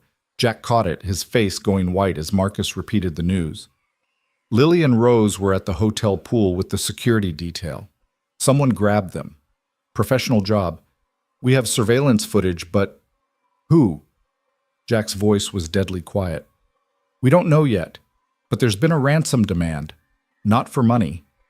They want Emma to confess to ordering Richard's murder and resign from Sterling Industries. She has 6 hours. Emma's legs gave out. Jack caught her, held her upright, his own body shaking with rage and fear. We'll find them, Marcus was saying. Sarah's mobilizing every resource.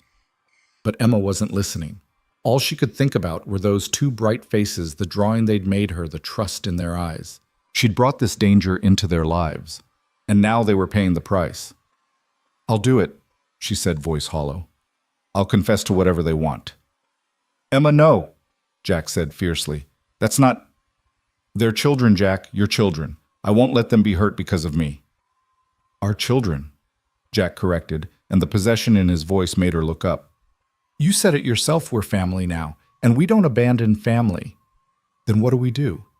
Jack's expression was harder than she'd ever seen it. We get them back, and then we end this once and for all. The next 6 hours were the longest of Emma's life. Marcus had commandeered a conference room at the hotel, turning it into a command center. Sarah Chen arrived with a full FBI task force. Security footage was analyzed, witnesses interviewed, every contact Emma and Richard had ever shared scrutinized. Here, Sarah said, suddenly pointing at a screen, this woman leaving the pool area just before the grab. I know her. Emma looked and gasped. That's Patricia Walling's assistant from the board. Patricia was Richard's silent partner. Marcus said, pieces falling into place. She must have been deeper in this than we knew. When Richard was arrested, she needed him silenced. And she needed me gone to take control of Sterling Industries, Emma added. 2 birds with 1 stone. We have Patricia's address, Sarah said, already moving. Properties in her name, her children's names.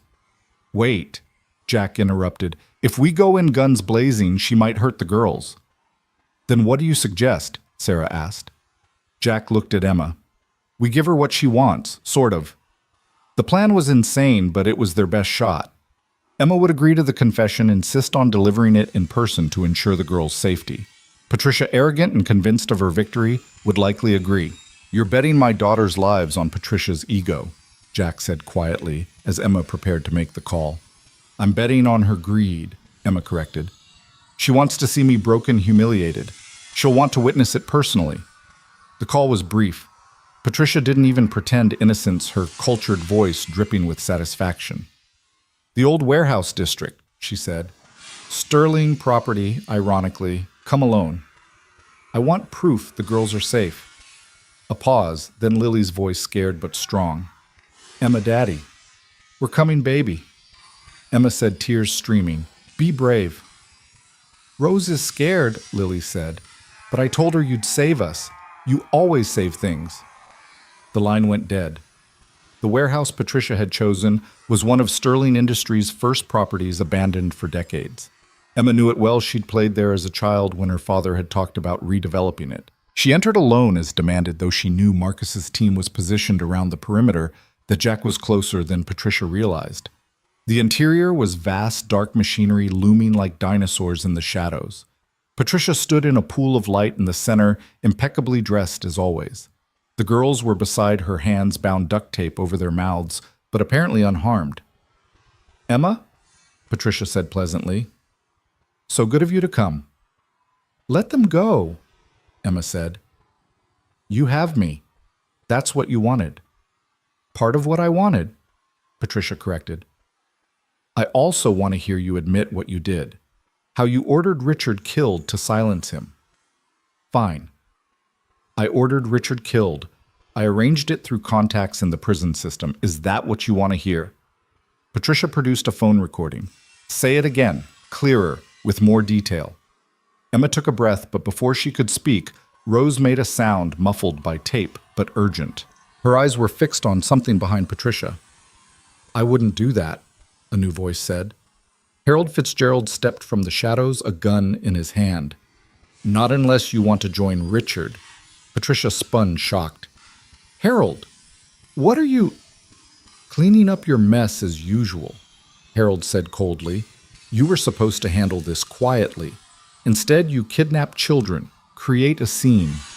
It's working." "She's about to confess." "To a crime you committed," Harold said. "Yes, I know about Richard. You always were too emotional, Patricia. Too personal." Emma's mind raced, pieces clicking together. "You're the real power. Patricia was just another tool." Harold smiled. "Smart girl. Your father would be proud. Too bad you inherited his inconvenient conscience, too." "You knew my father. I was his best friend, his partner, until he discovered what I was doing with the company's resources and threatened to expose me. That car accident was very convenient." The world tilted again. "You killed my parents." "I arranged it," Harold said casually. "Just as I arranged Richard's introduction to you, knowing his weaknesses would eventually serve my purposes. Just as I've arranged everything for 20 years. Why tell me now? Because you're about to disappear. Tragic murder-suicide. Guilty Emma Sterling kills Patricia Wallings and herself, unable to live with what she's done. The children, unfortunately, witnesses who had to be silenced." "No?" Emma started forward, but Harold swung the gun toward the girls. Ah, don't move." He smiled coldly. "You know I actually liked your parents, but business is business." That's when Jack struck. He'd been hiding among the machinery, waiting for the right moment. The tackle sent Harold sprawling, the gun skittering across the concrete. Patricia screamed, reaching for it, but Emma was faster, kicking it away, and then putting Patricia down with a right cross that would have made her self-defense instructor proud. Federal agents swarmed in Sarah Chen leading the charge.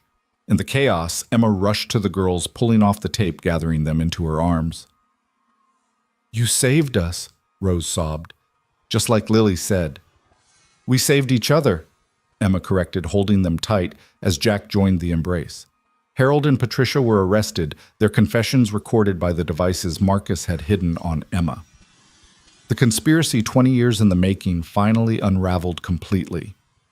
Hours later, after statements and medical checks and more tears than Emma thought she had in her, they sat in a Denver diner at 3 a.m. The girls were asleep in the booth, heads on Emma's lap, while she and Jack shared coffee and exhaustion. "It's over," Jack said quietly. "Really over this time." "The danger, yes," Emma agreed.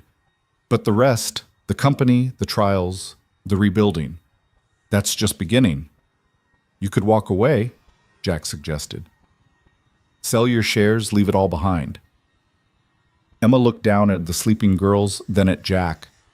"I could, but that's not who I am. Sterling Industries can be better, can do good. I want to prove that. I want to build something these girls can be proud of." "From Montana," Emma smiled.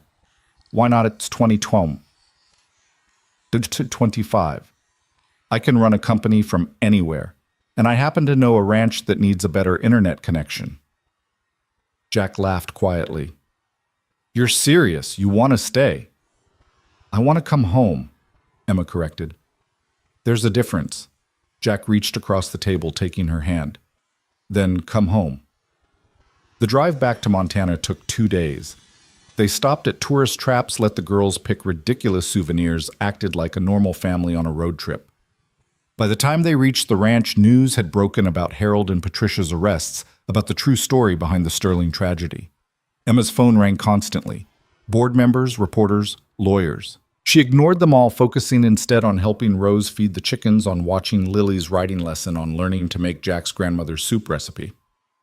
You can't hide forever, Marcus warned during a video call. The company needs leadership. I'm not hiding, Emma said, looking out at the mountains. I'm healing. There's a difference. It took a month to restructure everything.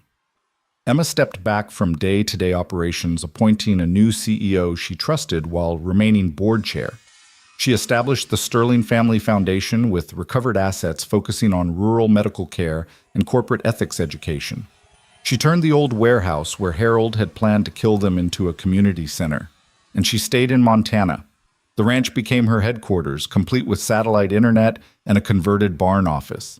She ran board meetings via video, flew to Denver when necessary, but always came home to Jack and the girls. One evening, 6 months after that first terrifying night, Emma stood on the porch watching Jack teach the girls to rope. They were terrible at it, dissolving into giggles every time they missed, which was often. You know they're never going to be ranch hands, she called out. Doesn't matter, Jack called back. They're happy. And they were. The haunted look had finally left Rose's eyes. Lily's nightmares had stopped. They called Emma Mama M, now a compromise that made everyone cry the first time it happened. Sarah Chen visited regularly, having taken over the Denver FBI office's anti-corruption unit. Marcus had moved his security company to Kalispell, close enough to maintain protection when needed. The Parkers and Hendersons had adopted Emma as one of their own, Mrs. Henderson, teaching her to can preserves and quilt. Never thought I'd see the day a Sterling would be putting up jam, the older woman said with approval. Never thought I'd see the day I'd want to, Emma admitted. That night, after the girls were asleep, Emma found Jack in the barn checking on a sick horse. She watched him work, gentle and competent, and felt that familiar warmth in her chest. Marry me, she said suddenly. Jack looked up, startled. What? Marry me, Emma repeated. I know it's fast, I know it's complicated, but I almost lost everything that mattered, and I don't want to waste any more time. Jack set down his tools, crossing to her. Emma Sterling, are you proposing to me in a barn? Emma Morrison sounds better anyway, she said. If you'll have me. Complicated past corporate baggage and all. Jack kissed her answer long and sweet while the horse whickered approval and the barn cats twined around their legs. They married 2 months later in the meadow behind the ranch where wildflowers grew. The girls were flower girls, of course, throwing petals with enthusiasm, if not accuracy. Marcus was Emma's man of honor. Sarah Chen stood for Jack, and what seemed like half of Montana attended. The reception was in the barn, decorated with lights and flowers, and the children's artwork. Harold Fitzgerald had been convicted, by then sentenced to life. Patricia had pled guilty to avoid the death penalty. Richard's other associates were falling like dominoes. The Sterling name, once tainted, was slowly being rehabilitated. But none of that mattered as Emma danced with her new husband while their daughters spun circles around them, drunk on cake and happiness. No regrets? Jack asked, holding her close. None, Emma said firmly. This is what I was looking for all along. I just didn't know it.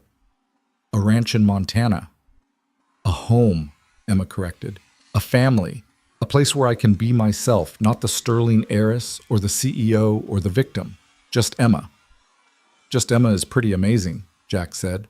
Later, as the sun set behind the mountains and the party continued around them, Emma stood apart for a moment, watching it all. Rose was on Marcus's shoulders, Lily was teaching Sarah Chen a complicated clapping game, and Jack was laughing with the neighbors about something involving a tractor. This was her life now. Not board meetings and stock prices, though those still existed in the background.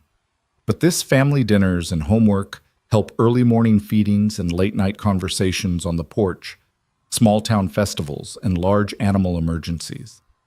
She thought of that night 9 months ago, bleeding in an overturned car, certain her life was over. In a way, it had been. The old Emma Sterling had died on that highway. But what had been born from that ending was so much better than anything she could have imagined. "Mama M," Lily called. "Come dance with us." Emma went, letting her daughters pull her into their chaotic circle, Jack joining them, all of them laughing as they spun under the vast Montana sky. Tomorrow would bring new challenges, always did. The company still needed guidance, the trials were ongoing, and running a ranch while managing a corporate empire was its own kind of insanity. But tonight she was home. Tonight she was loved. Tonight she was exactly where she belonged. The music played on and the Morrison family danced together, and whole proof that sometimes the best families are the ones you choose, the ones that choose you back, the ones that save you in ways you never knew you needed saving. And in the old ranch house on the refrigerator between the girls' drawings and the grocery list hung a newspaper clipping with a photo from the wedding. The headline read, "Sterling Heiress Finds Fortune in Family." But Emma had penned her own caption underneath, "Local rancher's wife finds everything." It was, she thought, a much better story. 3 years had passed since that wedding in the meadow, and Emma Morrison had almost convinced herself that the danger was truly behind them. The ranch thrived. The girls were flourishing in 4th grade, and Sterling Industries had been transformed into a model of corporate ethics. She should have known that peace never lasted long in her world. The morning it all started again was deceptively normal. Emma was in the converted barn office mediating a conference call between the Singapore and New York offices, while Jack worked with a new horse in the paddock. The girls were at school, their laughter from breakfast still echoing in her memory. That's when Marcus burst through the door, his face grave in a way she hadn't seen since those terrible days 3 years ago. "We need to talk," he said, waiting for her to mute the call. "Harold Fitzgerald is dead." Emma felt ice form in her stomach. "How? Murdered? In his cell? Professional hit made to look like suicide." Marcus set a tablet on her desk showing crime scene photos she didn't want to see. But that's not the worst part. He left a message, written in his own blood. The words were simple, chilling, the roots run deeper. "What does that mean?" Emma asked, though she feared she already knew. "Harold wasn't the top," Marcus said grimly. "There's someone else, someone who's been waiting, watching. And Emma, they've already made their first move." He pulled up another image, a photograph taken that morning at the girls' school. Lily and Rose at recess, playing on the swings, unaware of the telephoto lens capturing them. The message attached was brief, "Beautiful family, shame if something happened to it." Emma's hands trembled as she ended the conference call without explanation. "Where are they now?" "Safe. Sarah has agents at the school, discreet but present. Jack doesn't know yet." "He needs to." Emma was already moving, heading for the paddock. They found Jack working with the stallion, his movements calm and patient, unaware his world was about to shatter again. "Jack!" Emma called, and something in her voice made him turn immediately. She showed him everything, watched his face transform from confusion to fury to that deadly calm that was somehow worse than rage. "Who?" was all he asked. "We don't know yet," Marcus admitted. "But whoever it is has resources, patience, and intelligence. They've been waiting 3 years for this moment." "Why now?" Jack asked. Emma had been thinking the same thing. "The government contracts. Sterling Industries just won the biggest defense contract in company history. Whoever this is, they want it, and they're using the same playbook, threaten the family to control me." "Not this time," Jack said flatly. "We're not playing defense again. We're not waiting for them to come to us." But even as he spoke, Emma's phone rang. Unknown number, she answered on speaker. "Mrs. Morrison." The voice was cultured, feminine, oddly familiar. "Or should I say Ms. Sterling? You never really left that identity behind, did you? Who is this?" "Someone who knew your parents well. Someone who watched you grow up. Someone who's been very patient." Emma's mind raced through possibilities, landing on one that made her blood freeze. "Victoria." A laugh silvery and cold. "Very good. Though it's Judge Whitmore now. Amazing how far one can rise when properly motivated." Victoria Whitmore. Her mother's best friend who'd consoled teenage Emma at the funeral, who'd helped her navigate those first terrible months, who'd been at every birthday, every Christmas, until she'd mysteriously distanced herself when Emma took over the company. "You were part of it," Emma breathed. "All along." "Part of it?" "Dear girl, I designed it. Harold was just a tool like Richard, like Patricia. They all thought they were players, but they were just pieces on my board." "Why," Emma's voice cracked, "you loved my parents." "I loved your mother," Victoria corrected. "And she chose your father instead of me. Chose his name, his company, his conventional life. So I took it all piece by piece. First them, then their legacy, and now you. You're insane." "I'm a federal judge with connections you can't imagine," Victoria said calmly. "I have judges, prosecutors, FBI agents in my pocket. The system you trusted, I own significant parts of it. And right now, I own you. What do you want?" "Everything. Sterling Industries, your fortune, your complete destruction. But I'm sporting. I'll give you a chance. There's a judicial review tomorrow of Harold's conviction. New evidence has mysteriously appeared suggesting you framed him. If I oversee that review, which I will, you'll be arrested for conspiracy murder and treason given those defense contracts. Your children will enter foster care. Your husband will lose the ranch." Emma's free hand found Jack's gripping tight. Unless you transfer Sterling Industries to a trust I control and disappear. Leave the country. Leave your family, vanish completely. You have 24 hours to decide." The line went dead. For a moment, silence hung heavy in the barn. Then Jack spoke, his voice deadly quiet. "We're not running. We're not separating. We're not letting her win. Jack, she's a federal judge. She has the system." "Then we go outside the system," Marcus interrupted. "I've been tracking irregularities in Harold's prison for months. Guards paid off visitors who don't exist in any database. If Victoria's been operating this network, there's evidence. Evidence she'll destroy the moment we move against her," Emma pointed out. "Not if she doesn't know we're moving." Sarah Chen's voice came from the doorway. She'd arrived while they were talking, her expression grim.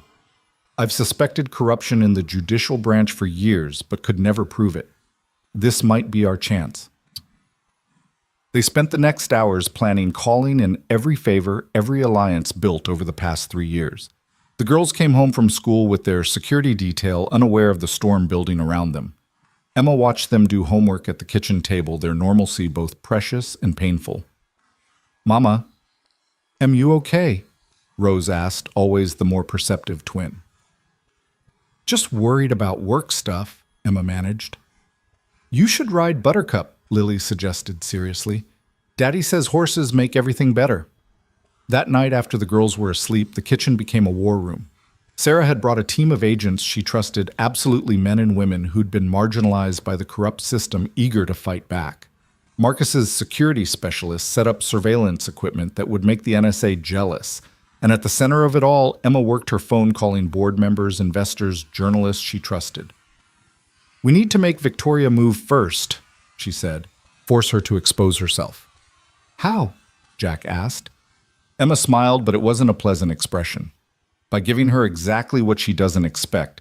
I'm going to that judicial review tomorrow." "That's suicide," Marcus protested. "She'll have you arrested on the spot." "Maybe, but it'll be public on record. And while she's focused on me," Emma looked at Sarah, "you'll be executing search warrants on every property she owns." "I can't get warrants without cause," Sarah pointed out. "You can if a federal judge signs them," Emma said. "And I happen to know Judge Catherine Reeves has had suspicions about Victoria for years. She's just been waiting for enough evidence to act." The next morning, Emma dressed carefully in her best suit, the one that made her look like the sterling heiress she'd been born to be. Jack watched from the doorway, his expression unreadable. "You don't have to do this," he said. "Yes, I do. For them." She nodded toward the girls' room. "For us. For everyone Victoria's hurt over the years." He crossed to her, pulled her close. "Come back to me." "Always, she promised. The federal courthouse in Denver was a circus. Media everywhere alerted by anonymous tips about the dramatic review. Emma walked through them like a queen head high, ignoring the shouted questions. In the courtroom, Victoria presided from the bench, her face a mask of professional neutrality that didn't quite hide her satisfaction. "This review has been called to examine new evidence in the Harold Fitzgerald case," Victoria announced, "evidence suggesting prosecutorial misconduct and conspiracy." The prosecutor, one of Victoria's people Emma recognized, began presenting the evidence. Doctored documents, manufactured witnesses, a careful narrative painting Emma as a murderous mastermind who'd eliminated everyone who stood in her way. Emma sat quietly through it all, even as the gallery murmured, even as reporters typed furiously. She waited until Victoria asked with false concern, "Miss Sterling, excuse me. Mrs. Morrison, do you have anything to say to these allegations?" Emma stood slowly. "I do, Your Honor. I'd like to confess." The courtroom erupted. Victoria's eyes gleamed with triumph. "Order, Mrs. Morrison. Are you saying you wish to confess to conspiracy and murder?" "Oh, no," Emma said clearly. "I want to confess that I've been recording every conversation we've had for the past 6 months, Victoria, including the one yesterday where you admitted to murdering my parents." Victoria went white. "That's impossible and inadmissible and already in the hands of federal agents who aren't on your payroll," as Emma continued. "Right now they're searching your home, your office, your safety deposit boxes. They're finding the real evidence, the payments to Harold, to the prison guards who killed him, to the network of corruption you've built over 20 years. "Bailiff, arrest this woman," Victoria commanded, but the bailiff didn't move. He was one of Sarah's people placed there that morning. "I don't think so," a new voice said from the back of the courtroom. Judge Catherine Reeves entered, followed by federal marshals. "Victoria Whitmore, you're under arrest for murder, conspiracy, corruption, and treason." Victoria stood, her composure finally cracking. "You can't do this. I have judges, senators, the attorney general. Had," Sarah Chen corrected, entering with more agents. "Past tense, your network started flipping the moment we showed them the evidence. Amazing how quickly loyalty crumbles when facing life in prison." As they led Victoria away, she turned to Emma one last time. "Your mother would be ashamed of you." Emma met her gaze steadily. "My mother would be alive if not for you, and she would be proud that I stopped you." The aftermath was chaos. Media frenzy, congressional hearings, a massive judicial review that would reshape the federal bench. Emma testified for days, revealing everything, holding nothing back. The corruption was deeper than anyone had imagined, but it was also finite. Victoria had been the spider at the center of the web, and with her gone, it collapsed. 3 weeks later, Emma sat in the barn office exhausted, but finally free. The last of the trials were underway. Sterling Industries' stock had actually risen from the positive publicity, and most importantly, her family was safe. Really, truly, permanently safe. Jack found her there staring at her computer screen without seeing it. "It's over," he said gently. "I know, I trusted her, Victoria. She held me when my parents died, knowing she'd killed them. What kind of person does that—" "A broken one," Jack said. "A evil one, but not one who wins in the end." The girls burst in then, full of excitement about a school play they were going to be in. Lily was a tree, Rose was a butterfly, and they needed costumes immediately. The normalcy of it, the beautiful ordinariness, made Emma's eyes fill with tears. "Mama why are you crying?" Rose asked, concerned. "Happy tears," Emma assured her. "The very happiest tears." That evening, the whole extended family gathered for dinner. Marcus and his new wife, Sarah, and her partner, the Hendersons, the Parkers. What felt like half of Montana crammed into their kitchen. The girls performed their play preview, Lily forgetting her lines and making up new ones, Rose spinning until she was dizzy. "A toast?" Marcus said, raising his beer. "To Emma Morrison, who brought down a corruption ring spanning decades." "To Jack Morrison," Sarah countered, who stood by her through it all. "To the girls," Mrs. Henderson added, "who remind us what we're fighting for." "To family," Emma said simply. "All of it, blood and chosen." They drank, they laughed, they told stories that grew more elaborate with each telling. And when everyone finally left and the girls were in bed, Emma and Jack sat on their porch looking at the stars. "Any regrets?" Jack asked, echoing his question from their wedding night. Emma considered. She thought of the Sterling Empire now run by a board she trusted while she worked remotely from Montana. She thought of the judicial reforms being implemented, the corruption being rooted out. She thought of Victoria facing life in prison, her twisted love turned to poison.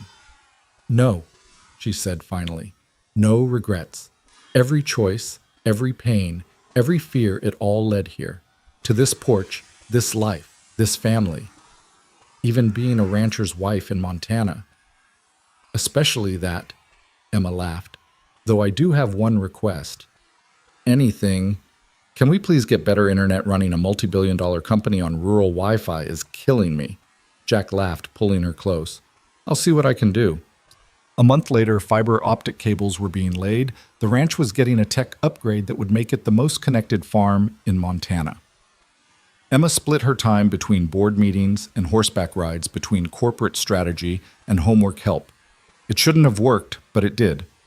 The girls grew taller, smarter, more themselves with each passing day. Lily developed Emma's strategic mind and Jack's stubborn streak.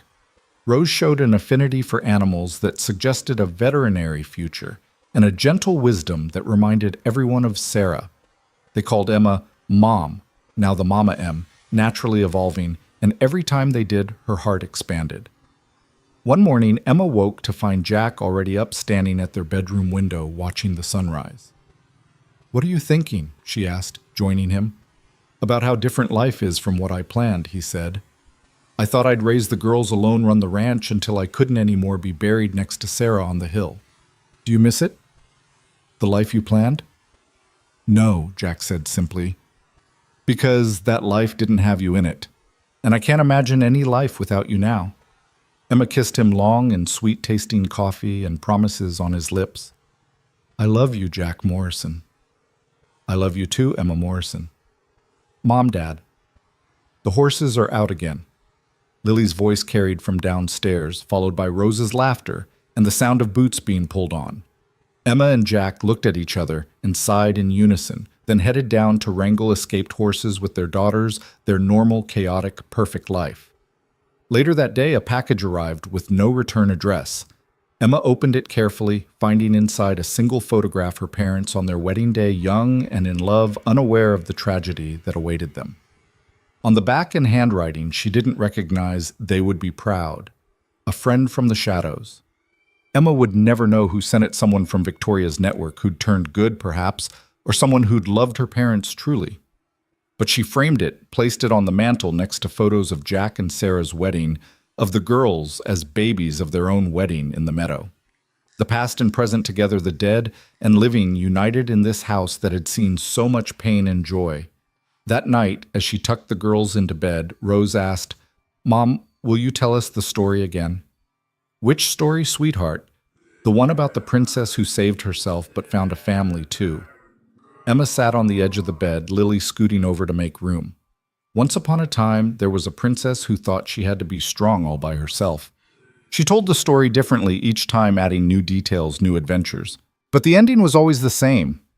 The princess learned that true strength came not from standing alone, but from standing together, that real treasure wasn't gold but love, that the best families were the ones you chose and who chose you back. By the time she finished, both girls were asleep. Emma kissed their foreheads, turned off the light, and found Jack waiting in the hallway.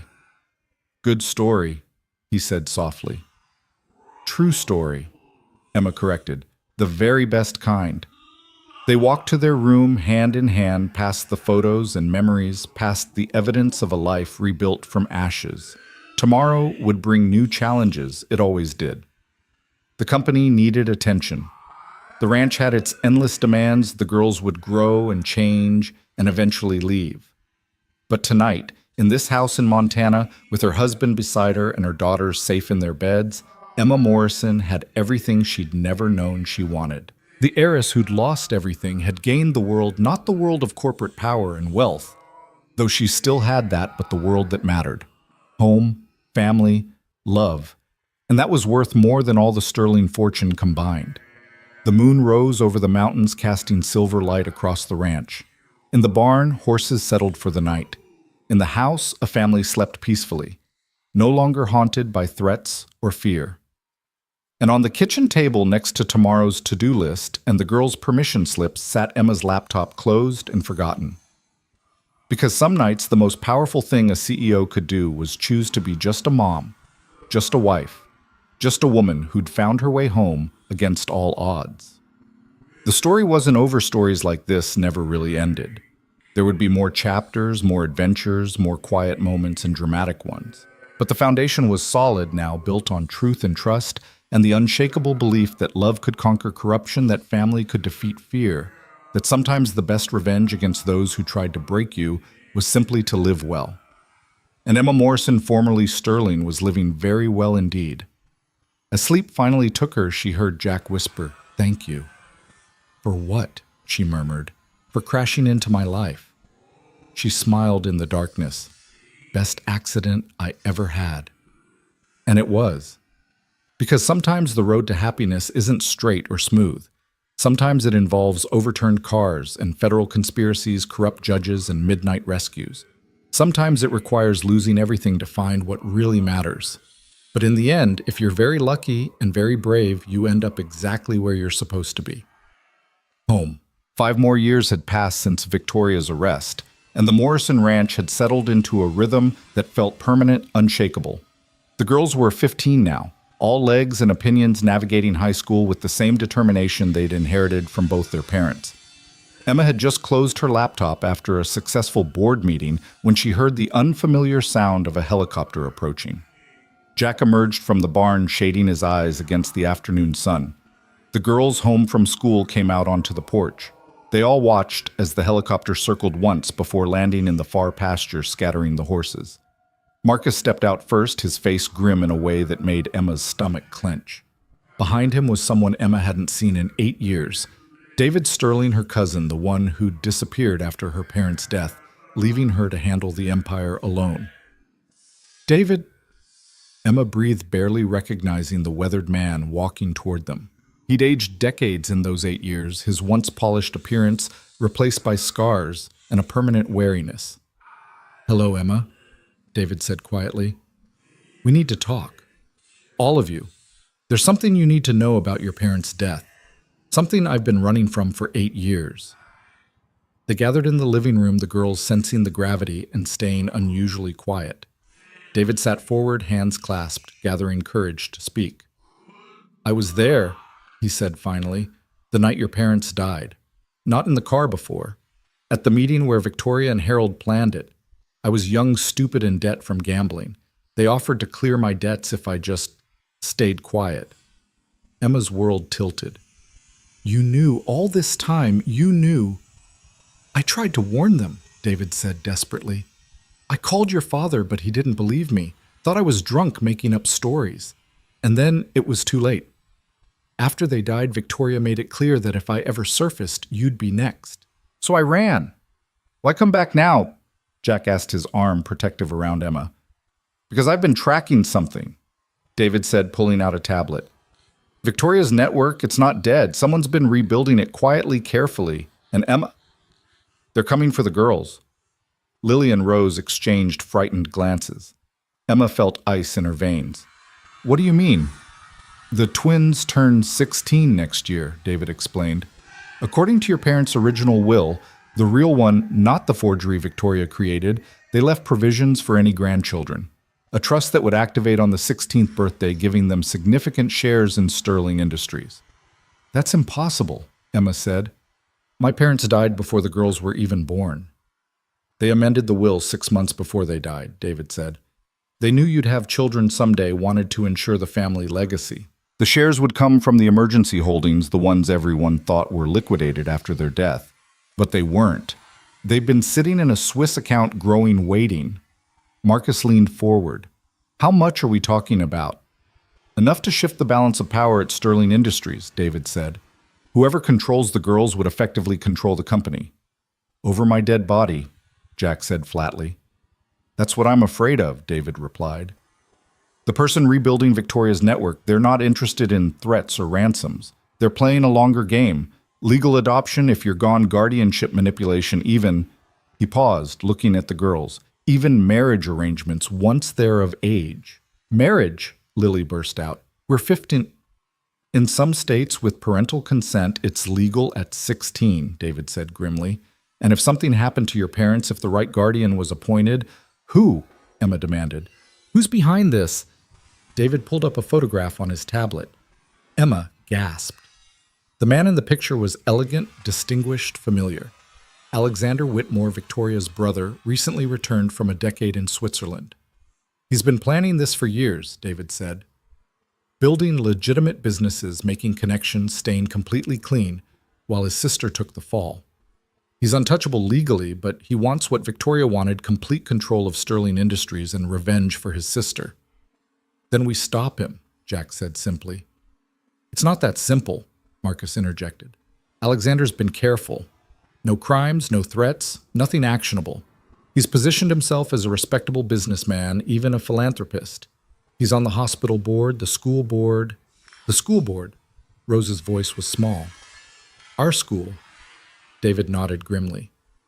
He's been watching you for 2 years, knows your schedules, your friends, your habits. He's been playing the long game, waiting for the right moment. Emma stood abruptly, pacing to the window. Her reflection showed a woman who'd aged gracefully, worry lines earned through battles won and lost. But beneath the surface, she felt 22 again, overwhelmed by the weight of the Sterling legacy. Mom! Lily's voice broke through her thoughts. What are we going to do? Emma turned back to her family, her real family, not the corporate dynasty that seemed determined to destroy them. We're going to end this, once and for all. How? Jack asked. The same way we always do, Emma said, steel in her voice. Together. The next weeks were a careful dance of normalcy and preparation. The girls continued school, but now with invisible protection. Marcus's best people looking like parents, janitors, substitute teachers. Emma worked her corporate contacts investigating Alexander's businesses, looking for any weakness. Jack fortified the ranch, installing security systems that would make Fort Knox jealous. But Alexander was patient, careful. His first move came through lawyers, not violence. Mrs. Morrison, the man in the expensive suit said, standing on their porch with documents. I represent the Whitmore Foundation. We've been reviewing historical documents and discovered an interesting irregularity in the Sterling family trust. Emma took the papers, scanning quickly. Her blood ran cold. This is suggesting my parents' will was invalid.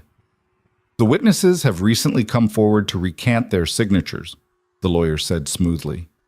They claim they were coerced. Without a valid will, the estate should have been distributed according to state law, which would have included Victoria Whitmore as your mother's closest friend and designated guardian. Victoria is in prison for murdering them, Jack said flatly. Convicted on evidence that's now being questioned, the lawyer replied.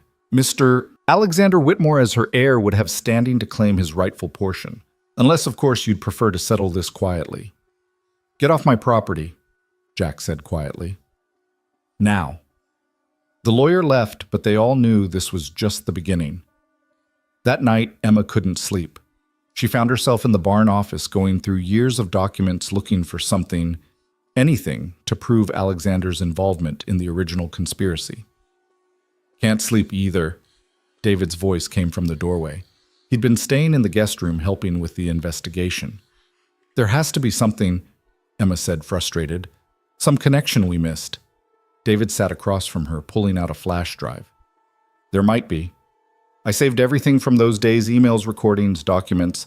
I was too scared to use them before, but he plugged it into her computer. This is a recording from 2 weeks before your parents died. The audio was scratchy but clear enough. Victoria's voice, then another younger, colder. Alexander, you have to be patient. Once they're gone, everything falls into place. I've been patient for years, Victoria. First watching you pine for that woman, now watching her daughter grow the empire. When is it my turn? Soon. After the accident, there will be chaos. Emma's too young to handle it all. She'll need guidance, support. You'll be there, the helpful family friend. In a few years, maybe a marriage. I'm not marrying a child, Victoria. Not Emma. She's too suspicious, too much like her mother, but she'll have children eventually. The Sterling line continues through them. We play the long game, brother. 20 years if necessary. The recording ended. Emma stared at the screen pieces clicking into place. "He's been planning this since before I was even married," she whispered, "since before the girls were born." "There's more," David said quietly, pulling up financial records. "Alexander's been buying judges, prosecutors, child services officials. Not obviously, but through charitable donations, job placements for relatives, scholarship funds. He's built a network of people who owe him favors." Including at the girls' school, Emma realized. The principal who was so insistent they join the advanced program, the counselor who kept scheduling meetings. "All connected to Alexander," David confirmed. Emma's phone buzzed. A text from Marcus. "Emergency, Alexander just filed for emergency custody of the girls claiming parental unfitness. Hearing tomorrow morning." "What?" Emma gasped, showing David the message.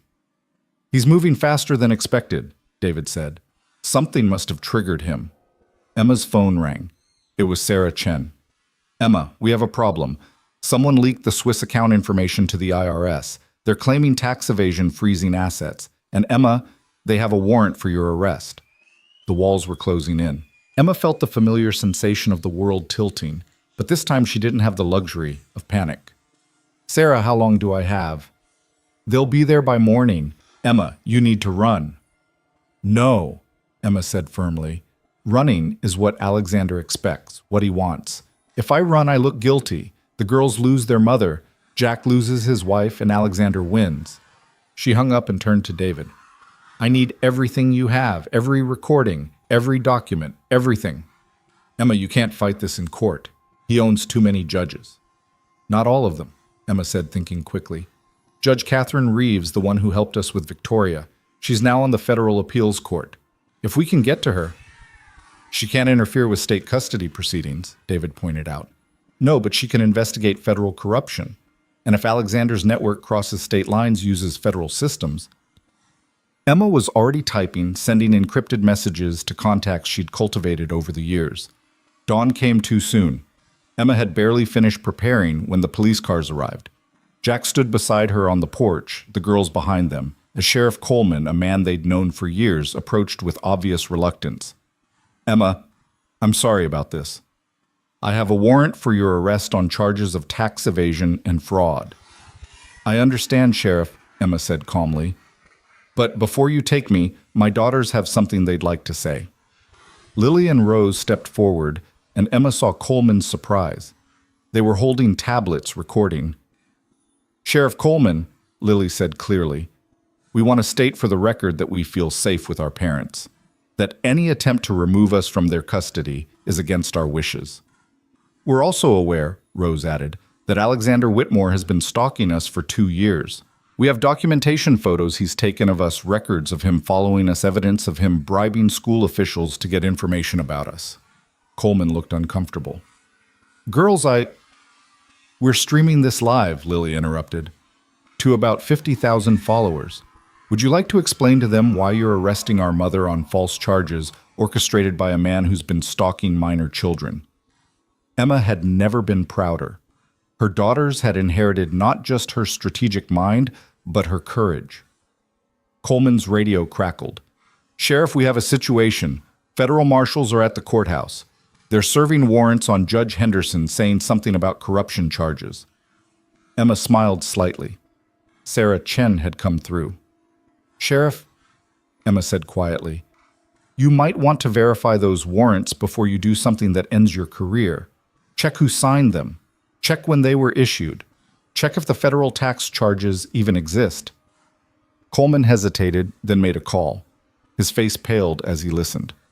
"The warrants were signed by Judge Henderson, the same Henderson who's being arrested right now." "Alexander made a mistake," Emma said. "He moved too fast, used people who were already under federal investigation. Every official he's bribed, every judge he's bought, they're all being arrested as we speak." "But the custody hearing," Coleman started. "Won't happen," Jack said firmly. "Our daughters are staying right here." Alexander arrived an hour later, his composure cracking when he saw the federal agents surrounding the property. He stepped out of his Mercedes, still trying to project authority. "This is a state matter," he declared. "You have no jurisdiction." "Actually, we do," Sarah Chen said, approaching with handcuffs. conspiracy across state lines, bribery of federal officials, and, oh yes, conspiracy to commit murder.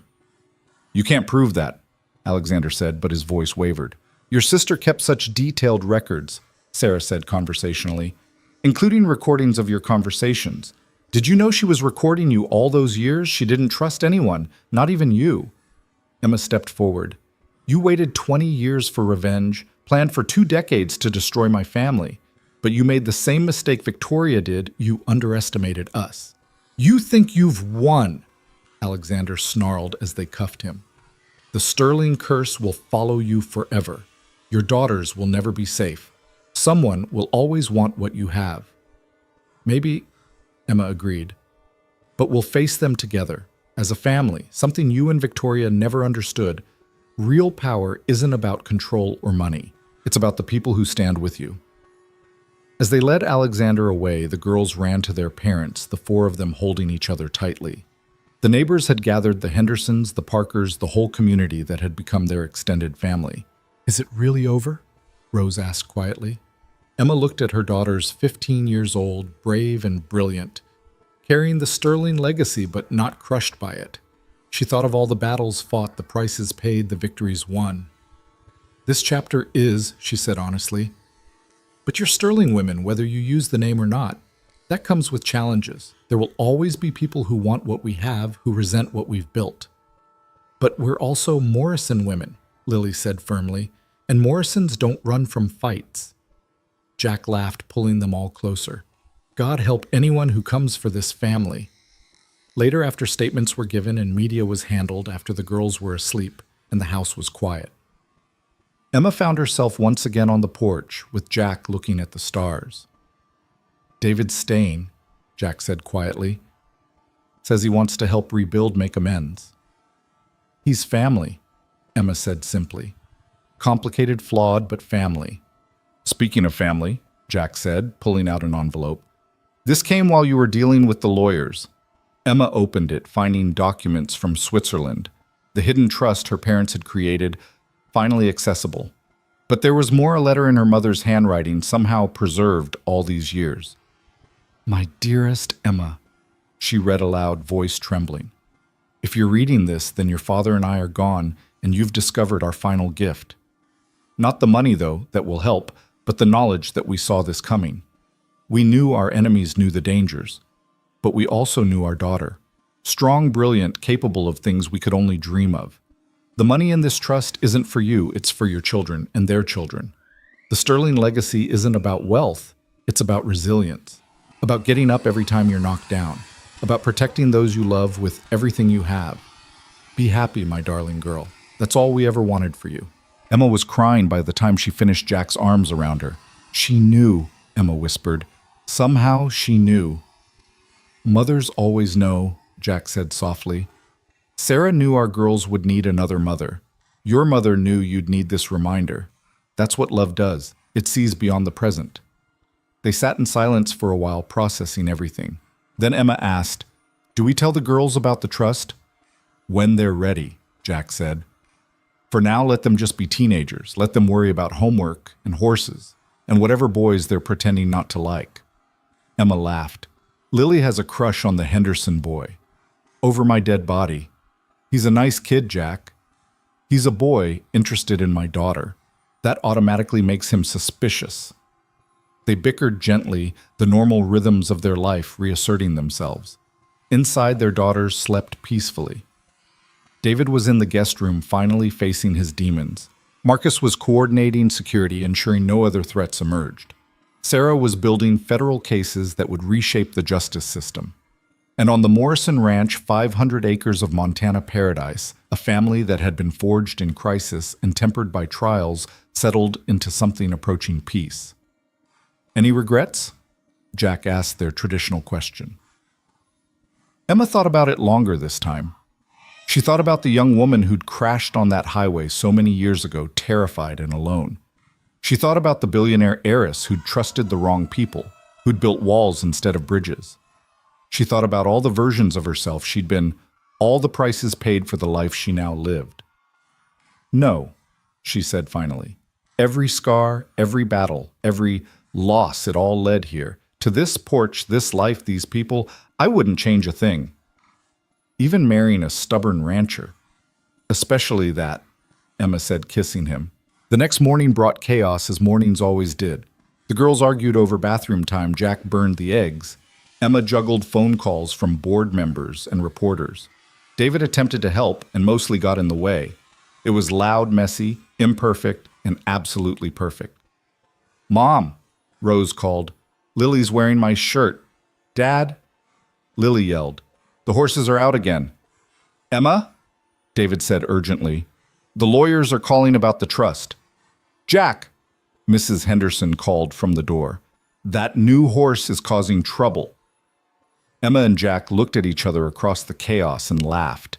This was their life, not the quiet ending of a fairy tale, but the loud, complicated middle of a real story.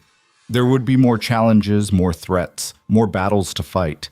The Sterling legacy would always carry weight, and there would always be those who wanted to claim it. But there would also be this family breakfast and escaped horses, teenage daughters, and community support love that had been tested by fire and emerged stronger. There would be Jack's steady presence, the girls' brilliant futures, the ranch that had become a fortress and sanctuary combined. Emma Morrison, once Sterling, stood in her kitchen, surrounded by chaos and love, and knew with absolute certainty that she was exactly where she belonged. The heiress who'd lost everything had gained the world, not the corporate world she'd been born to, but the real world of family and home and belonging. And that was worth more than all the Sterling millions combined. The story would continue. Stories like this always did. The girls would grow up, make their own choices, face their own challenges. The Sterling legacy would evolve hopefully into something healthier, something that built rather than destroyed. David would find his redemption or not, but he'd have the chance to try.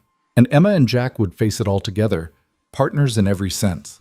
But for now, in this moment, with her husband catching horses and her daughters arguing and her cousin frantically trying to help, Emma Morrison was simply completely, utterly happy. And that, more than any corporate victory or defeated enemy, was the real triumph. The woman who'd been raised to value power above all else had learned the truth that love was the only power that mattered, and she had it in abundance. The sun rose fully over the mountains, painting the ranch in gold, and the Morrison family faced another day together, united and unbreakable, proof that sometimes the best revenge against those who try to break you is to build something beautiful from the pieces.